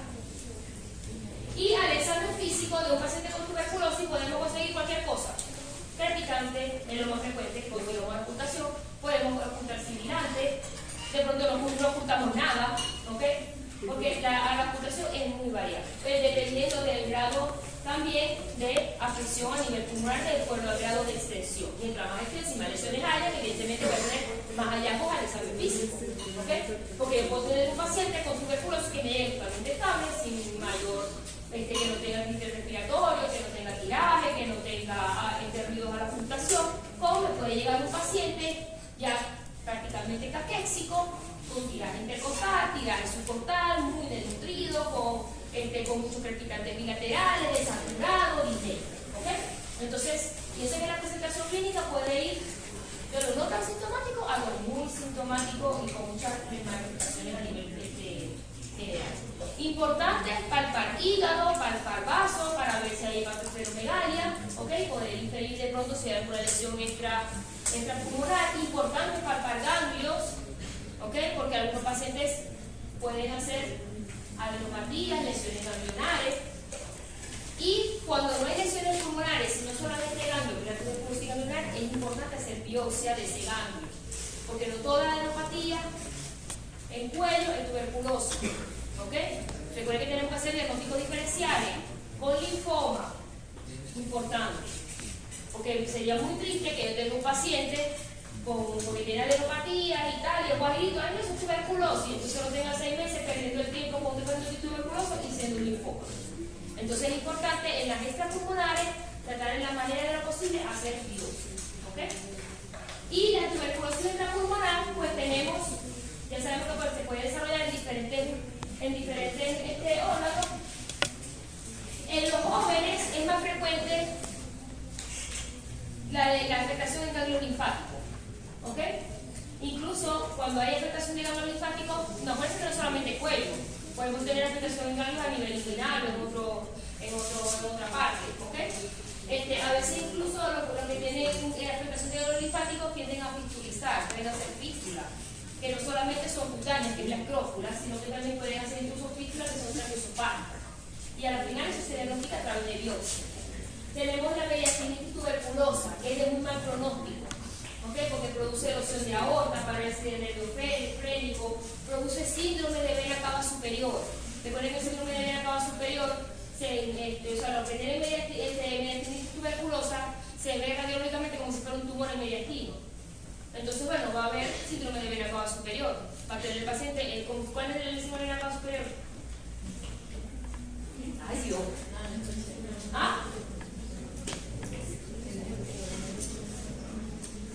En el síndrome de vena cava superior hay edema en esclavina, hay venosa colateral, telangiectasia. ¿Y por qué edema en esclavina? Por ahí va. ¿Ah? En el tórax y ambos brazos. En la esclavina, que es como el uniforme que utilizaban lo de las espadas. Lo que llamaban en aquel tiempo con espadas, que utilizaban un armazón en tórax y el brazo. Por eso le dicen edema de esclavina, porque el edema, cuando el síndrome de vena cava superior hay compresión venosa, ¿okay? A nivel de mediastino, y eso produce edema. El paciente le van a ver edema en tórax, en los brazos, incluso el cuello, y a veces va a atacar. ¿Okay? Y como hay compresión a nivel venosa, ahí ocurre red venosa colateral. Le quitan la camisa al paciente y le van a ver las venas bastante marcadas de esa red venosa colateral a nivel del tórax, y puede haber también telangiectasia, que son venitas pero más finas. Entonces, bueno, cuando hay mediastinitis por tuberculosis, es muy poco frecuente afortunadamente, pero es de mal pronóstico. En el tracto urinario, la tuberculosis se puede manifestar como lo que denominamos piuria estéril. ¿Ok? ¿Y por qué piuria estéril? Porque el paciente en el examen de orina reporta piocitos como si tuviera pus, pero le hacen los cultivos y sale negativo. Porque en los cultivos habituales el micobacterio no crece. Para que nosotros podamos hacer un cultivo de micobacterio, recuerden que ese es un examen aparte, que tenemos que durar hasta mes y medio. Un cultivo normal de cualquier secreción, sangre, lo que sea, en una semana está listo. Pero el micobacterio tuberculosis no, porque en ese tiempo no crece. ¿Okay? Entonces, un paciente que tenga síntomas urinarios, que tenga pus en la orina y le hacen los cultivos y salen negativos, piensen en tuberculosis. ¿Ok? Piensen. Incluso puede producir infección ureteral. Ahorita, casualmente, tengo un paciente que tiene una tuberculosis en epidídimo. Muy raro. Y se diagnosticó a través de biopsia. Un paciente que venía con un problema prostático, le operaron su próstata, aparentemente todo benigno, y después empezó con molestias urinarias. Tuvieron que volverlo a llevar a pabellón, sacaron el epidídimo y la biopsia dio tuberculosis. Y el tratamiento. En huesos y articulaciones, en la enfermedad de Koch, es también cuando la tuberculosis se aloja, sobre todo a nivel de columna vertebral, ¿okay? Y se ven erosiones a nivel de la columna. Y eso se denomina como enfermedad de Koch. Una vez tuvimos un paciente en el hospital central con esta patología, con enfermedad de Koch. Tenía lesiones a nivel de columna, pero además era un paciente que tenía también lesiones cutáneas y a nivel de ganglios. Fíjense que ese pacientico era un paciente joven, no tenía lesiones pulmonares, pero tenía en ganglio, cutánea, y tenía también enfermedad de Koch. La tuberculosis a nivel del sistema nervioso central, tenemos pues la meningitis, encefalitis, el tuberculoma, que se comporta como si fuera una tumoración a nivel del cerebro. Se comporta como una lesión ocupante del espacio. La tuberculosis que son a nivel del sistema nervioso central no son de mal pronóstico, pero también se cura con el tratamiento. ¿Okay? Si hacemos el diagnóstico a tiempo, iniciamos su tratamiento y de pronto no hay tanto compromiso de la inmunidad del paciente, pues estos pacientes también tienen chance de recuperación. Pero fíjense que su mortalidad es de hasta del 40%. Y el diagnóstico, ¿cómo lo hacemos? Pero ¿cómo hacemos eso si está en la meninge? Porque evidentemente si ese paciente no tiene lesiones pulmonares, no le va a salir ningún beta positivo. Entonces tenemos que tomar muestras de líquido cefalorraquídeo. Y a ese líquido cefalorraquídeo hay aumento de la proteína y hay linfocitosis. ¿Okay? Y aparte le podemos hacer el ADA. El ADA es un estudio que se le realiza al líquido, y cuando está más de 10 en el líquido cefalorraquídeo, se considera a favor de tuberculosis, por supuesto considerando también los aspectos epidemiológicos del paciente. ¿Okay? En piel podemos ver las estrófulas, sobre todo asociado a alteración de ganglio. También hay otro tipo de afectaciones en piel, como el cutis miliar, diseminada, el vulgar y el goma tuberculoso. El goma tuberculoso se ve como si fuera, pues un aumento de volumen en la región, no hay calor local, muchas veces no duele, a veces parece como si fuera un linfoma, se puede confundir por talerino. ¿Okay? Entonces eso se le hace la biopsia y también pues, se diagnostica a través de biopsia. Todas estas tuberculosis que son extrapulmonares, en su gran mayoría, se hace diagnóstico a través de biopsia. En el sistema cardiovascular, la pericarditis por tuberculosis también existe. Hay pacientes que pueden hacer derrame pericárdico, ¿okay? Y se hace el diagnóstico, pues cuando se les hace el análisis, se toma una biopsia del pericardio y puede haber una pericarditis por tuberculosis y se le coloca el tratamiento. A nivel gastrointestinal, también es otra de las en orden de frecuencia, también es otra frecuente dentro de las extrapulmonares. Se diagnostica sobre todo cuando le hacen al paciente la gastrocolonoscopia, que toman muestras de biopsia del sistema gastrointestinal y pues se hace entonces el diagnóstico definitivo. Puede ocasionar hemorragia digestiva, puede ocasionar dispepsia, malestares y molestias estomacales. Incluso algunos pacientes presentan obstrucción y perforación intestinal, que a veces consultan porque tienen dolor abdominal, tienen un abdomen perforativo, tienen un abdomen obstructivo, cuando va el cirujano y lo va a operar, está full de tuberculosis. Entonces prácticamente medio resuelven ahí, toman la muestra de biopsia, cerrar, lo que la biopsia dice tuberculosis, va para tratar. ¿Okay? Entonces a veces se puede presentar como un abdomen agudo, inflamatorio, obstructivo o perforativo. Son lesiones también cutáneas, ¿okay? Eritematosa, y también se diagnostican a través de biopsia. Es infrecuente, realmente las lesiones, o sea, la tuberculosis en piel es infrecuente, pero también está descrito y también se ha visto, excelente. Okay. El peritoneo también con cierta frecuencia también lo vemos, a mí también lo diagnostican los cirujanos, por eso me decían, no, que yo no voy a ser neumólogo, yo voy a ser el cirujano. Pues los cirujanos ven bastante tuberculosis también, los traumatólogos, los oftalmólogos, todos ven tuberculosis, así que todos tienen que saber de tuberculosis independientemente de la especialidad que les guste. Y cuando tenga un paciente que sea un cacho, que no sepan qué será, piensen en tuberculosis, porque esta es la gran simuladora de las enfermedades. ¿Okay? Porque a veces es muy facilito cuando uno llega con tos, pectoración, pérdida de peso y la caverna, facilito. Pero si le damos una nivel de estos cachos así, el que tiene ascitis y te viene con pérdida de peso y no sabemos qué es, y se le han hecho estudios y no se sabe, piensen en tuberculosis. ¿Okay? Entonces en el peritoneo, cuando hay lesiones del peritoneo por tuberculosis, muchas veces se manifiesta con ascitis. El paciente tiene ascitis. Entonces en ese líquido peritoneal se caracteriza porque tiene aumento de linfocitos y a ese líquido también se le puede hacer el AGA. El AGA se puede hacer en el líquido peritoneal, se puede hacer en el líquido cefalorraquídeo y en el líquido pleural. ¿Ok? Eso es para los líquidos, no se le pide en el esputo ni nada. Y en hígado, vaso, páncreas, asociado sobre todo cuando es a tuberculosis miliar. También tenemos la tuberculosis en el laringe, el paciente presenta disfonía y hay lesiones a nivel de laringe, también esto también infecta mucho pues, porque está muy cercano a la parte, al medio externo, ¿okay? Los que tienen tuberculosis en el laringe, se puede manifestar como si fuera una lesión, una tumoración a nivel de laringe.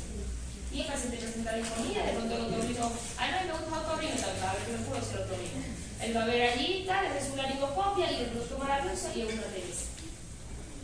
Y pues otras localizaciones como la otitis o mastoiditis por tuberculosis, menos frecuente, la tuberculosis ocular, también muy poco frecuente, hasta el momento he visto una, pero también existe, así que lo que quieren hacer odontología, también les toca pensar en tuberculosis. Y también tenemos la tuberculosis a nivel de glándulas suprarrenales, que se puede manifestar como enfermedad de Addison, la mastitis tuberculosa, a nivel del tiroides, del músculo esqueleto, o sea, la tuberculosis puede estar en cualquier parte. Así que es importante considerarla dentro de los diagnósticos. Y las secuelas, como les he mencionado, pues lo más frecuente es el fibrotórax. Puede haber también algunos pacientes pueden después del tratamiento que con engrosamiento a nivel pleural. bronquiectasia, calcificaciones, lesiones capitales residuales. Hay algunos pacientes que les queda la caverna, digamos allí, o sea, les quedó eso allí ya como secuela.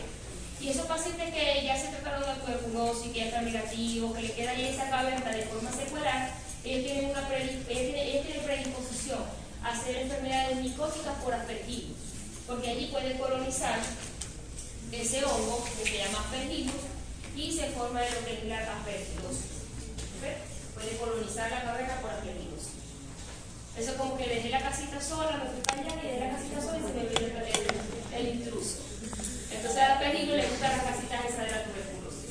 Incluso también hay una relación de neoplasias y cicatrices post-tuberculosis. ¿Okay? Hay varios estudios que hablan de que pacientes que han tenido tuberculosis, que tienen cicatrices post-TBC, a partir de esa cicatriz pueden desarrollarse células cancerígenas que predisponen al paciente a tener neoplasias.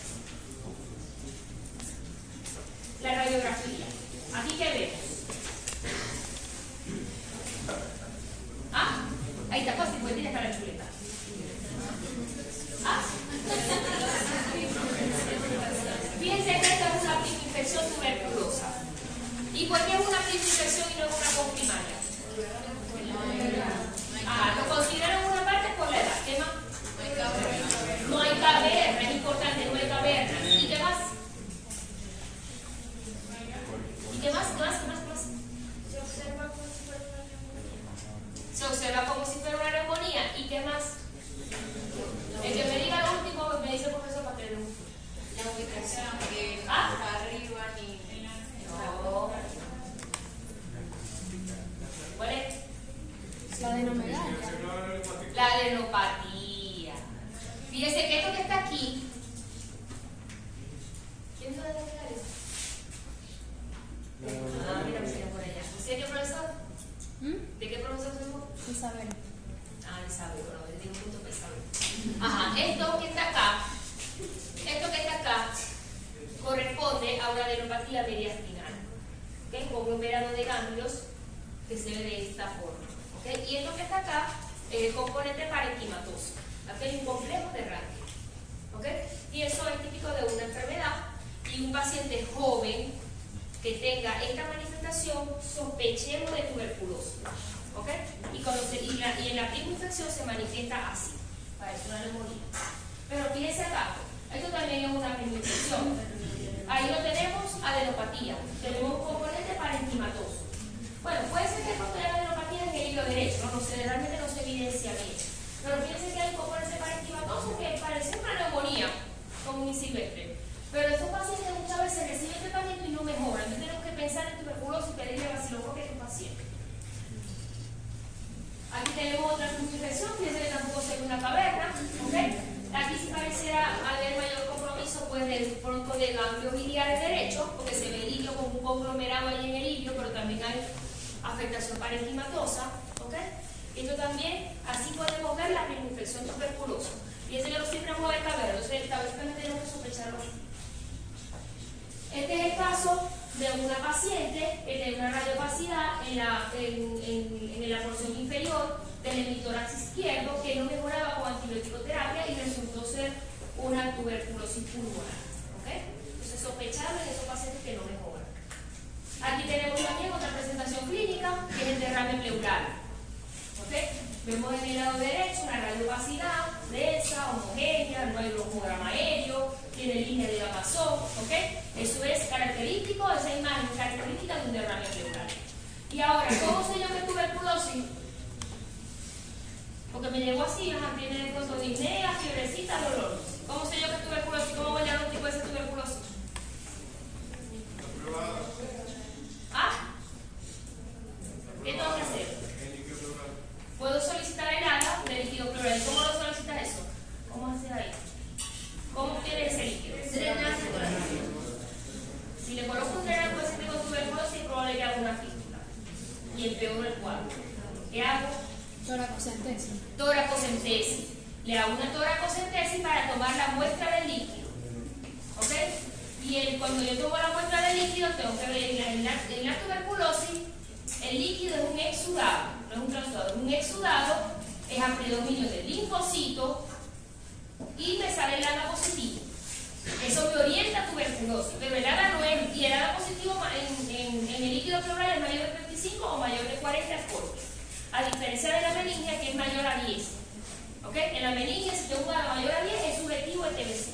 En la pleural, si está mayor a 35 o mayor de 40, sobre todo mayor de 40, me orienta más a tuberculosis. Pero el ADA puede estar positivo en otras patologías, como en algunos linfomas, linfiema. ¿Ok? También puedo tener ADA positivo y no tener tuberculosis. ¿Qué es lo que me hace el diagnóstico definitivo de este?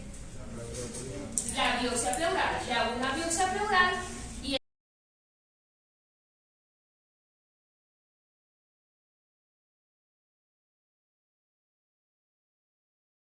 le digo intersticial micronodular.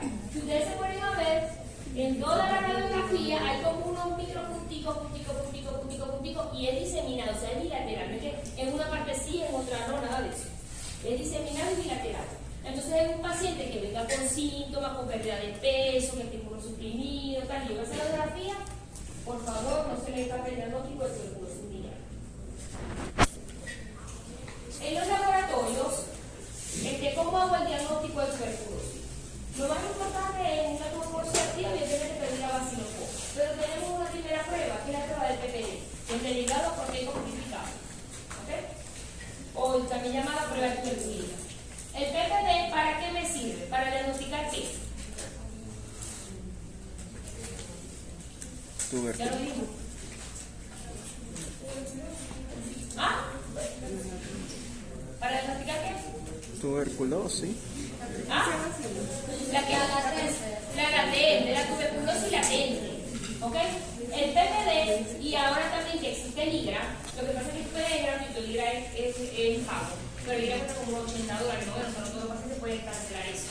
El PPD, si es gratuito, estuvimos muchos años sin PPD, o sea, como más de 5 años sin PPD en Venezuela, ya solamente están llegando algunos PPD que tenemos ahorita en sanidad, pero no se le puede hacer a todo el mundo porque no hay, digamos, cantidad y volumen.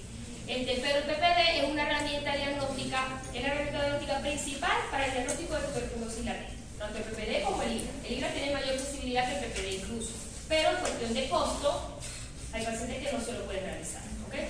Sin embargo, si yo tengo, por ejemplo, un paciente con artritis reumatoidea que va a terapia biológica y necesitamos saber si tiene tuberculosis latente, a ver si se puede aplicar ese tratamiento, yo prefiero que pague $80 que después se vaya a tomar los 6 meses de tratamiento. Entonces, en algunos casos, si no tengo el PPD, pues tengo que acudir al IGRA para diagnosticar la tuberculosis latente. Se recuerden que son pacientes que tienen factores de riesgo del desarrollo de esos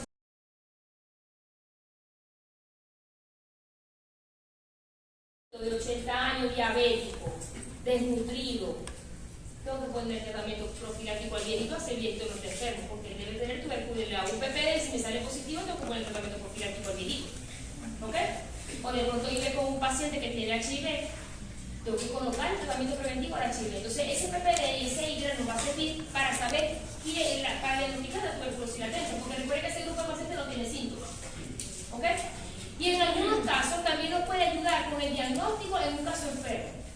Por ejemplo, si tenemos un niño que tiene síntomas respiratorios, que tiene una radiografía sospechosa, que de pronto el papá o la mamá o algún familiar está con tuberculosis y le hago un PPD, porque a lo mejor ese niño los veganos van a salir negativos. O sea, un PPD, eso me orienta que eso es tuberculosis. ¿Ok? Pero recuerde que fundamentalmente para el diagnóstico de TBC latente. Anteriormente, cuando había mucho PPD, se le hacía incluso a los trabajadores sanitarios. Es decir, el personal que iba a entrar a un hospital se le hacía el PPD antes de entrar y después se le hacían unos controles para ver si hacían la seroconversión.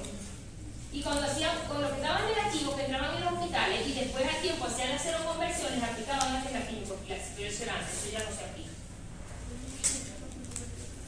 Y el PPD, cuando se aplica en el antebrazo, se hace la lectura posterior, puede tener, se mide el tamaño no del enrojecimiento, sino de la pápula que se corta. ¿Ok? Y cuando esa pápula mide más de 5 milímetros, es positivo, pero solo en los pacientes HIV o inmunosuprimidos. ¿Ok? Y en esos pacientes, en algunos pacientes se considera positivo cuando es mayor a 10. Por ejemplo, los pacientes que vienen, por ejemplo, en nuestra población prácticamente es mayor a 10, porque esto es en tuberculosis. ¿Ok? Pero a lo mejor si se lo hacemos a un paciente por allá europeo, lo consideramos mayor a 15, porque ahí hay baja prevalencia, no tiene contacto, no sé qué más, entonces mayor a 15 en el resto de los individuos sanos. ¿Bien?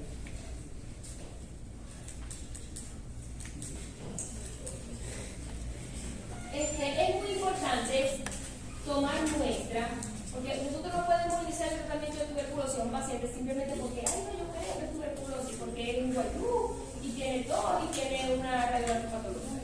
Es importante que nosotros hagamos, que demostremos que el paciente tiene tuberculosis. ¿Ok?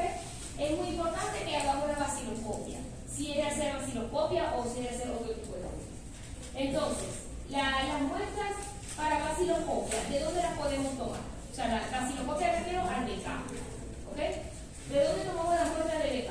Del esputo, principalmente.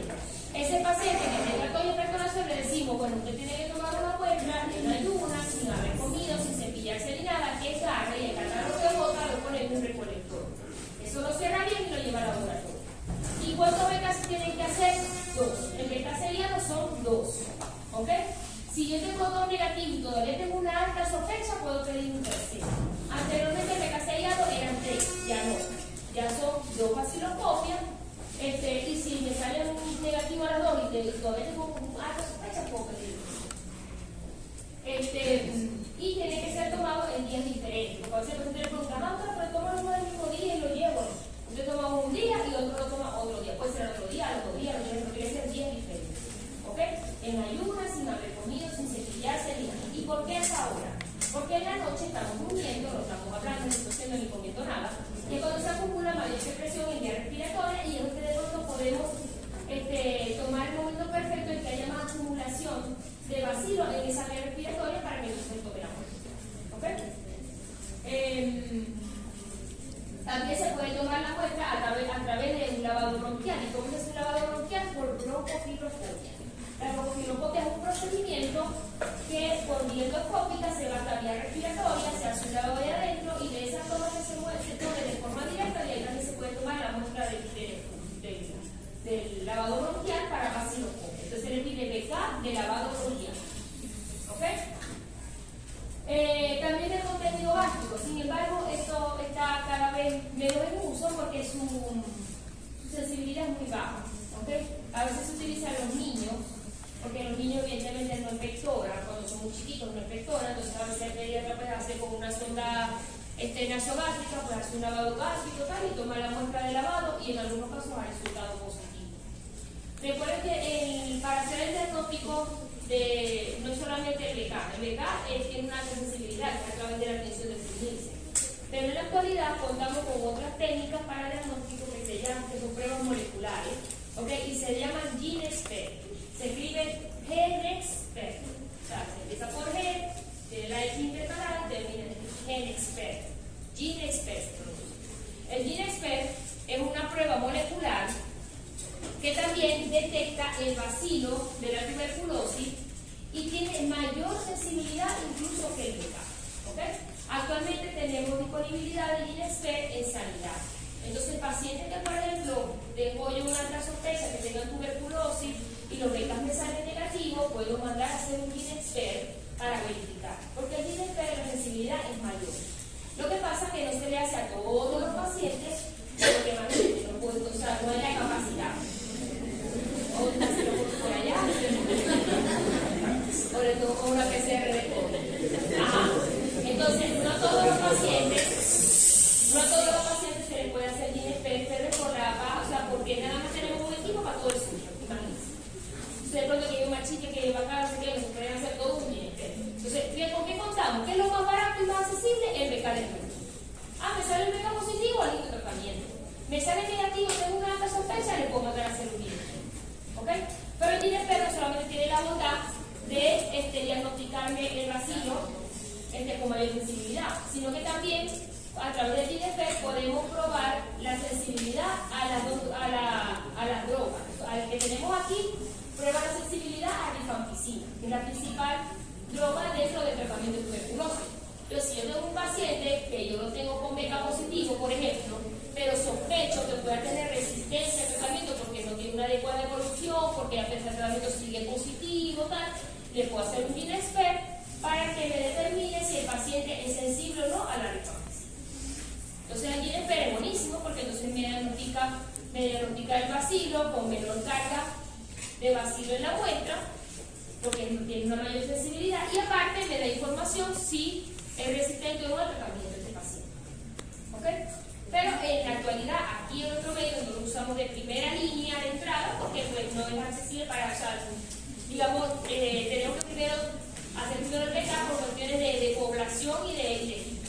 A lo mejor en otros países tienen un GeneXpert en el hospital universitario, otro en el General del Sur, otro en el hospital central, y a lo mejor le hacen directo GeneXpert. Y esa es la tendencia, de que esos pacientes ya más bien se hagan directamente un GeneXpert y un backup.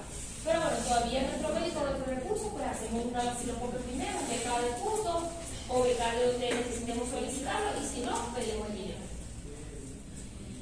En los líquidos corporales, orina, peritoneo, pericardio, también podemos solicitar vaciloscopia, ¿ok? Pero la sensibilidad a los líquidos es inferior en los backup. Muchas veces en esos pacientes preferimos solicitar lo que es GeneXpert. Pero fíjense que en el líquido pleural es un 15%, apenas los pacientes que nos salen positivos en el líquido. Sí lo solicitamos, pero ya tenemos que tener conciencia de que si un paciente que tiene una neuronal pleural y me sale el BK negativo, el BK negativo no excluye el diagnóstico, ¿ok? Porque el líquido pleural de un paciente con tuberculosis es pausivacilar. ¿Qué quiere decir que es pausivacilar? Que tiene muy poquito vacío. Y sería una fortuna que con la muestra, agarramos uno para que lo vieran en el microscopio, ¿ok? Entonces, a menos que sea un edema tuberculoso. Donde se pone que en el edema tuberculoso la caverna sí drenó allí y ese material purulento drenó allí cargado de vacío. Ese sí sale positivo. También en los fragmentos de tejido, o sea, donde tomemos las muestras, por ejemplo, cuando tomamos una biopsia, el patólogo le hace a la biopsia sin Nielsen. Entonces, eso también se le puede aplicar la vaciloscopia a la muestra de biopsia que se tome. ¿Ok? Y para identificar la micobacteria, esto no se lo piden así porque está así como muy. Les voy a explicar más que todo lo que aquí hacemos, ¿okay? lo que tienen acceso. Pero recuerden que para identificar el vacío, ¿qué hacemos primero? Bueno, lo vemos en el marcador. Pero, ¿qué hacemos primero para identificar el vacío? Primero, la vaciloscopia. No resulta la vaciloscopia, tenemos el GeneXpert, que es una prueba molecular. ¿Ok? ¿Qué otra opción tenemos? Los cultivos. Pero se pide así, cultivo para micobacterias. ¿Ok? Pero sabiendo que ese cultivo me va a tardar como 2 meses. Muchas veces solicito el cultivo en esos pacientes que yo sospecho que no tengan micobacterias tuberculosas, sino que sea una micobacteriosis atípica. Porque las micobacteriosis atípicas hacen la enfermedad parecida a la tuberculosis. Entonces, a veces usted le coloca el tratamiento de tuberculosis y ve que el paciente no mejora. ¿Será que este paciente es una atípica? Entonces, le pido un cultivo para verificar el nombre y el apellido de la micobacteria. ¿Ok? O también solicito cultivo si ese paciente tiene BK positivo, ¿cómo espero conseguir el GeneXpert? Si yo tengo un paciente sintomático respiratorio con un BK positivo y le pido el GeneXpert, ¿cómo espero conseguir el GeneXpert? Positivo, ¿verdad? El GeneXpert no se reporta como positivo, sino que se reporta detectado o no detectado. Es positivo cuando sale detectado. Ajá, pero si tengo el paciente BK positivo, 3 cruces, y me sale el GeneXpert no detectado, pienso en un atípico. Porque el GeneXpert, cuando yo solicito el GeneXpert, es específico para micobacterias tuberculosis, para bacterias del complejo micobacterioso. O sea, él solamente me reconoce, a través del GeneXpert solamente me reconoce del micobacterium tuberculosis. Ahora, si tengo un micobacterium avium, un Kansasi, el GeneXpert no lo lee. ¿Ok? Porque es una prueba molecular. Entonces, si yo tengo ese paciente que tiene BK positivo y me sale el GeneXpert no detectado, y el paciente es sintomático respiratorio, con lesiones, tengo que sospechar que sea un atípico y a ese paciente tengo que pedir el cultivo. Y lo pido así, como cultivo de esputo para micobacteria. Porque si pido cultivo de esputo, me va a hacer un cultivo normal de 7 días que ahí no va a crecer la micobacteria. Lo que pido cultivo de esputo para micobacteria. Actualmente, aquí en el Zulia solamente lo realiza el laboratorio de análisis del edificio de Ciencia y Salud. O la otra opción es enviar la muestra a Caracas a través del programa nacional, se canaliza por la bionalista del programa y se envía la muestra a cara. ¿Okay? ¿Y qué otras pruebas tengo para identificar? Pues para la TBC latente, el PPD y el IVA. ¿Okay? PCR para micobacteria en sangre, eso no me sirve para diagnosticar enfermedad. ¿Ok? PCR para micobacteria en sangre, porque eso me dice, yo puse una PCR para tuberculosis en sangre, y eso porque tengo tuberculosis, eso no es para diagnosticar enfermedad. ¿Ok? Tuberculosis latente a través de PPD, a través de IVA. Y para ver si hay enfermedad, a través del PK, que sea de puto, de algún. Por ejemplo, si yo tengo un cambio, una neuropatía que tiene secreción, yo puedo tomar muestras de esa secreción y pedir un PK de la secreción del cambio. ¿Ok? Entonces a eso le tomo. O de algún líquido, pero tienen que saber que los líquidos son pausivacionales. Entonces yo puedo apoyar con otros estudios como el AGA, citoquímico, etc. En silencio. Ok, en cuanto al laboratorio, la hematología realmente en tuberculosis no tiene mayor información.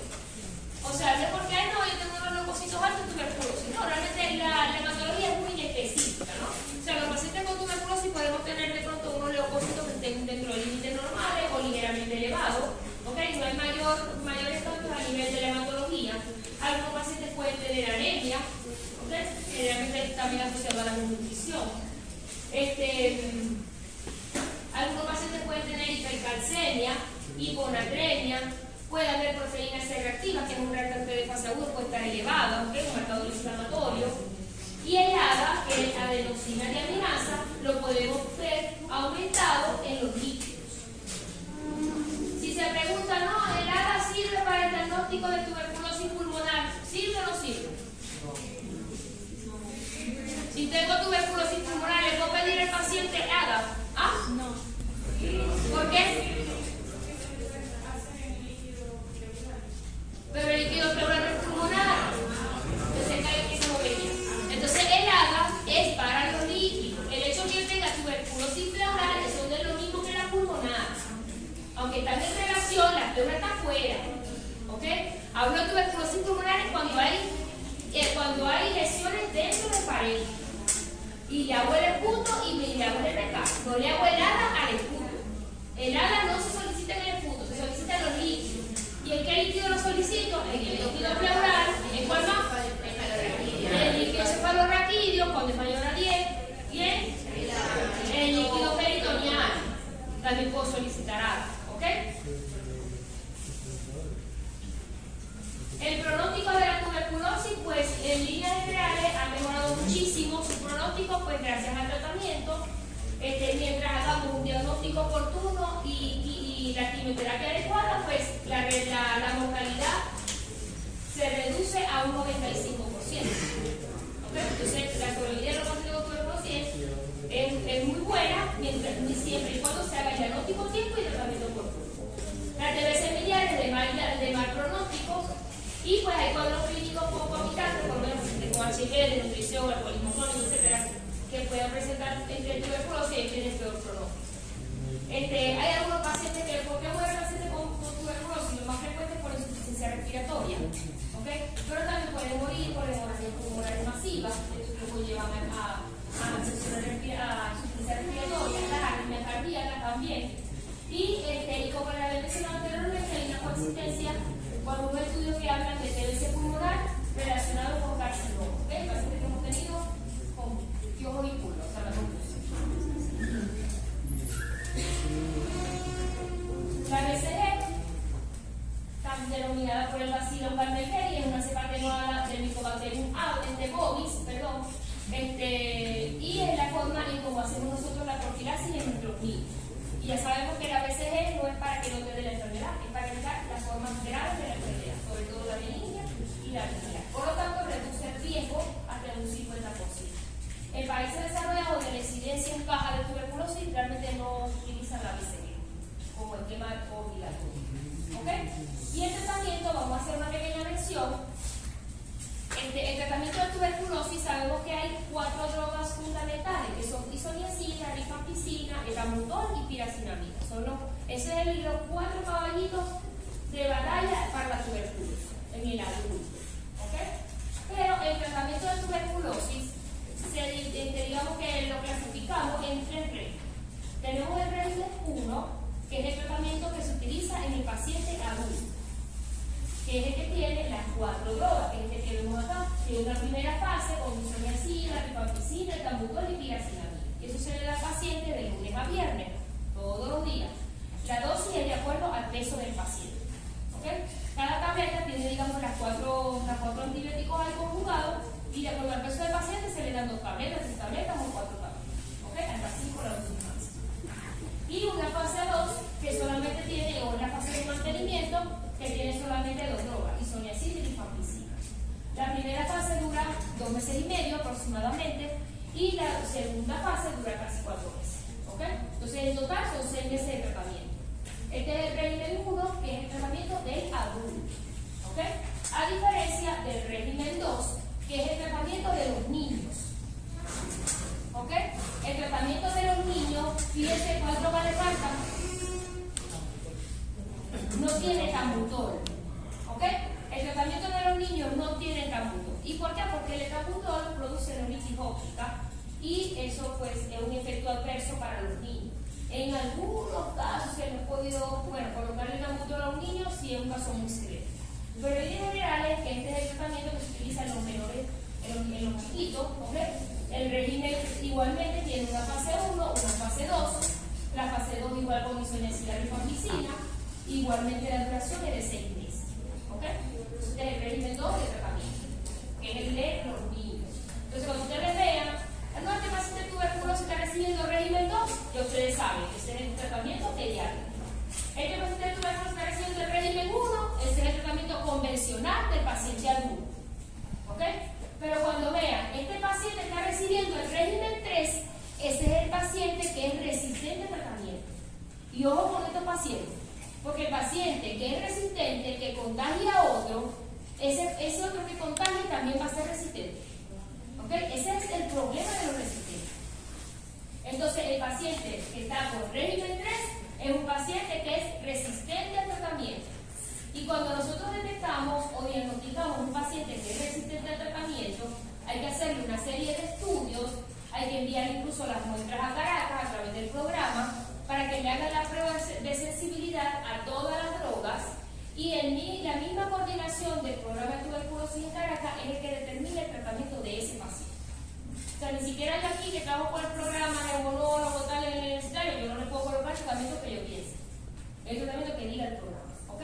Porque ellos le hacen todas las pruebas al paciente, a veces a ver si es sensible a la quinolona, si es sensible a la micacina, si es sensible a la citrocerina, o sea, prueban la sensibilidad de todas las drogas a través de sus equipos que tienen allá, pues nosotros acá nos disponemos de eso, que ellos hacen el esquema para ese paciente en específico. ¿Ok? El tratamiento de régimen 3 puede variar. Anteriormente era un tratamiento de 2 años, ya se ha venido reduciendo a 9 meses o 1 año. ¿Ok?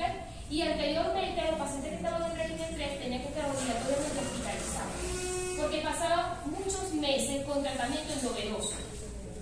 Ya en la actualidad hay tratamiento vía oral para este paciente con régimen 3 y se puede dar de forma ambulatoria.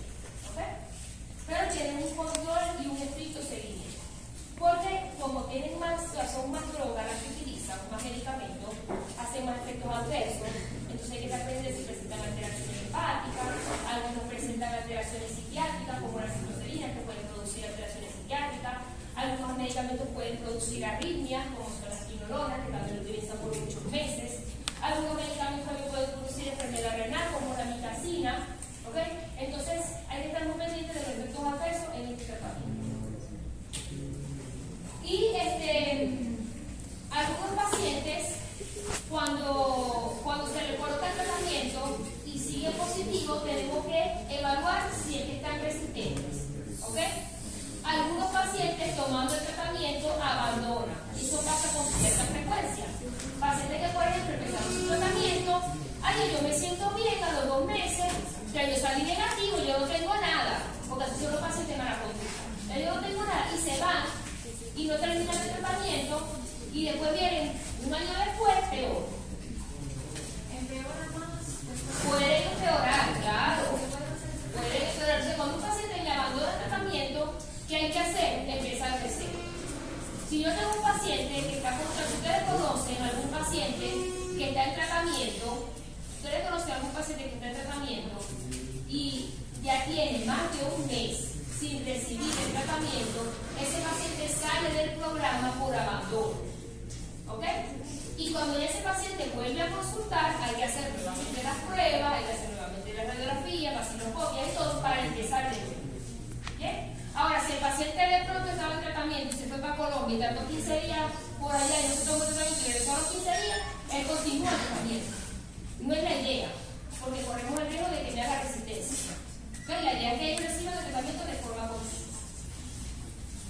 Y pues siempre se le hace control de tratamiento de forma mensual a los pacientes. La radiografía, fíjense que la radiografía de tuberculosis no hay que estar haciendo a cada rato. Se hace una radiografía al inicio del tratamiento y después al final, incluso a los 6 meses.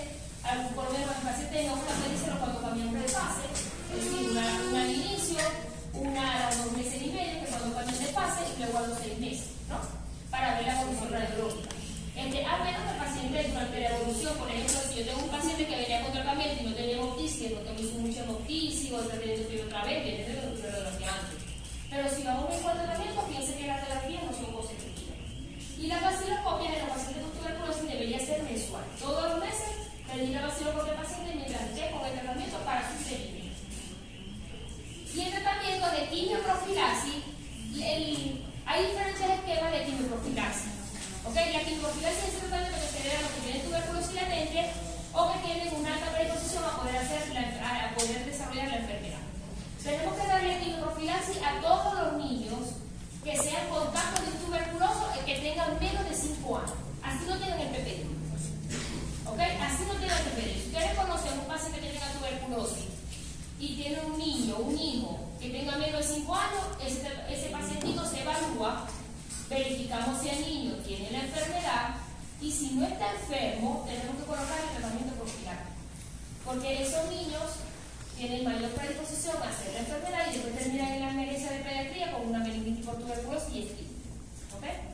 Entonces, esos pacientes menores, esos pacientes con HIV, que tengan factores predisponentes como diabetes, gastrectomía, los factores de riesgo, pacientes que vayan a terapia biológica porque sufren de problemas reumáticos, pacientes que tengan consumo continuo de esteroides y después tienen un familiar directo, contacto con tuberculosis, esos pacientes deberían ir también a quimioprofilaxis en el dado caso que no tengan enfermedad. Siempre que después de una quimioprofilaxis se evalúa al paciente para que diagnostiquemos si está en enfermedad o está en latencia. ¿Okay? Y la latencia, ya saben que la diagnosticamos a través de un IRA o un PPD positivo, eso es una manera objetiva de evaluar si el paciente tiene tuberculosis. Y bueno, para finalizar, recordemos que nuestro libertador murió de tuberculosis, entonces es una enfermedad que tenemos hasta en la sangre y en la historia. Y bueno, no se olviden contar de esta patología. Recuerden que esta patología no es solamente del pulmonólogo, no es solamente del internista, es una patología que vemos en todas las especialidades: pediatría, ginecología, traumatología, cirugía, cualquier especialidad que tenga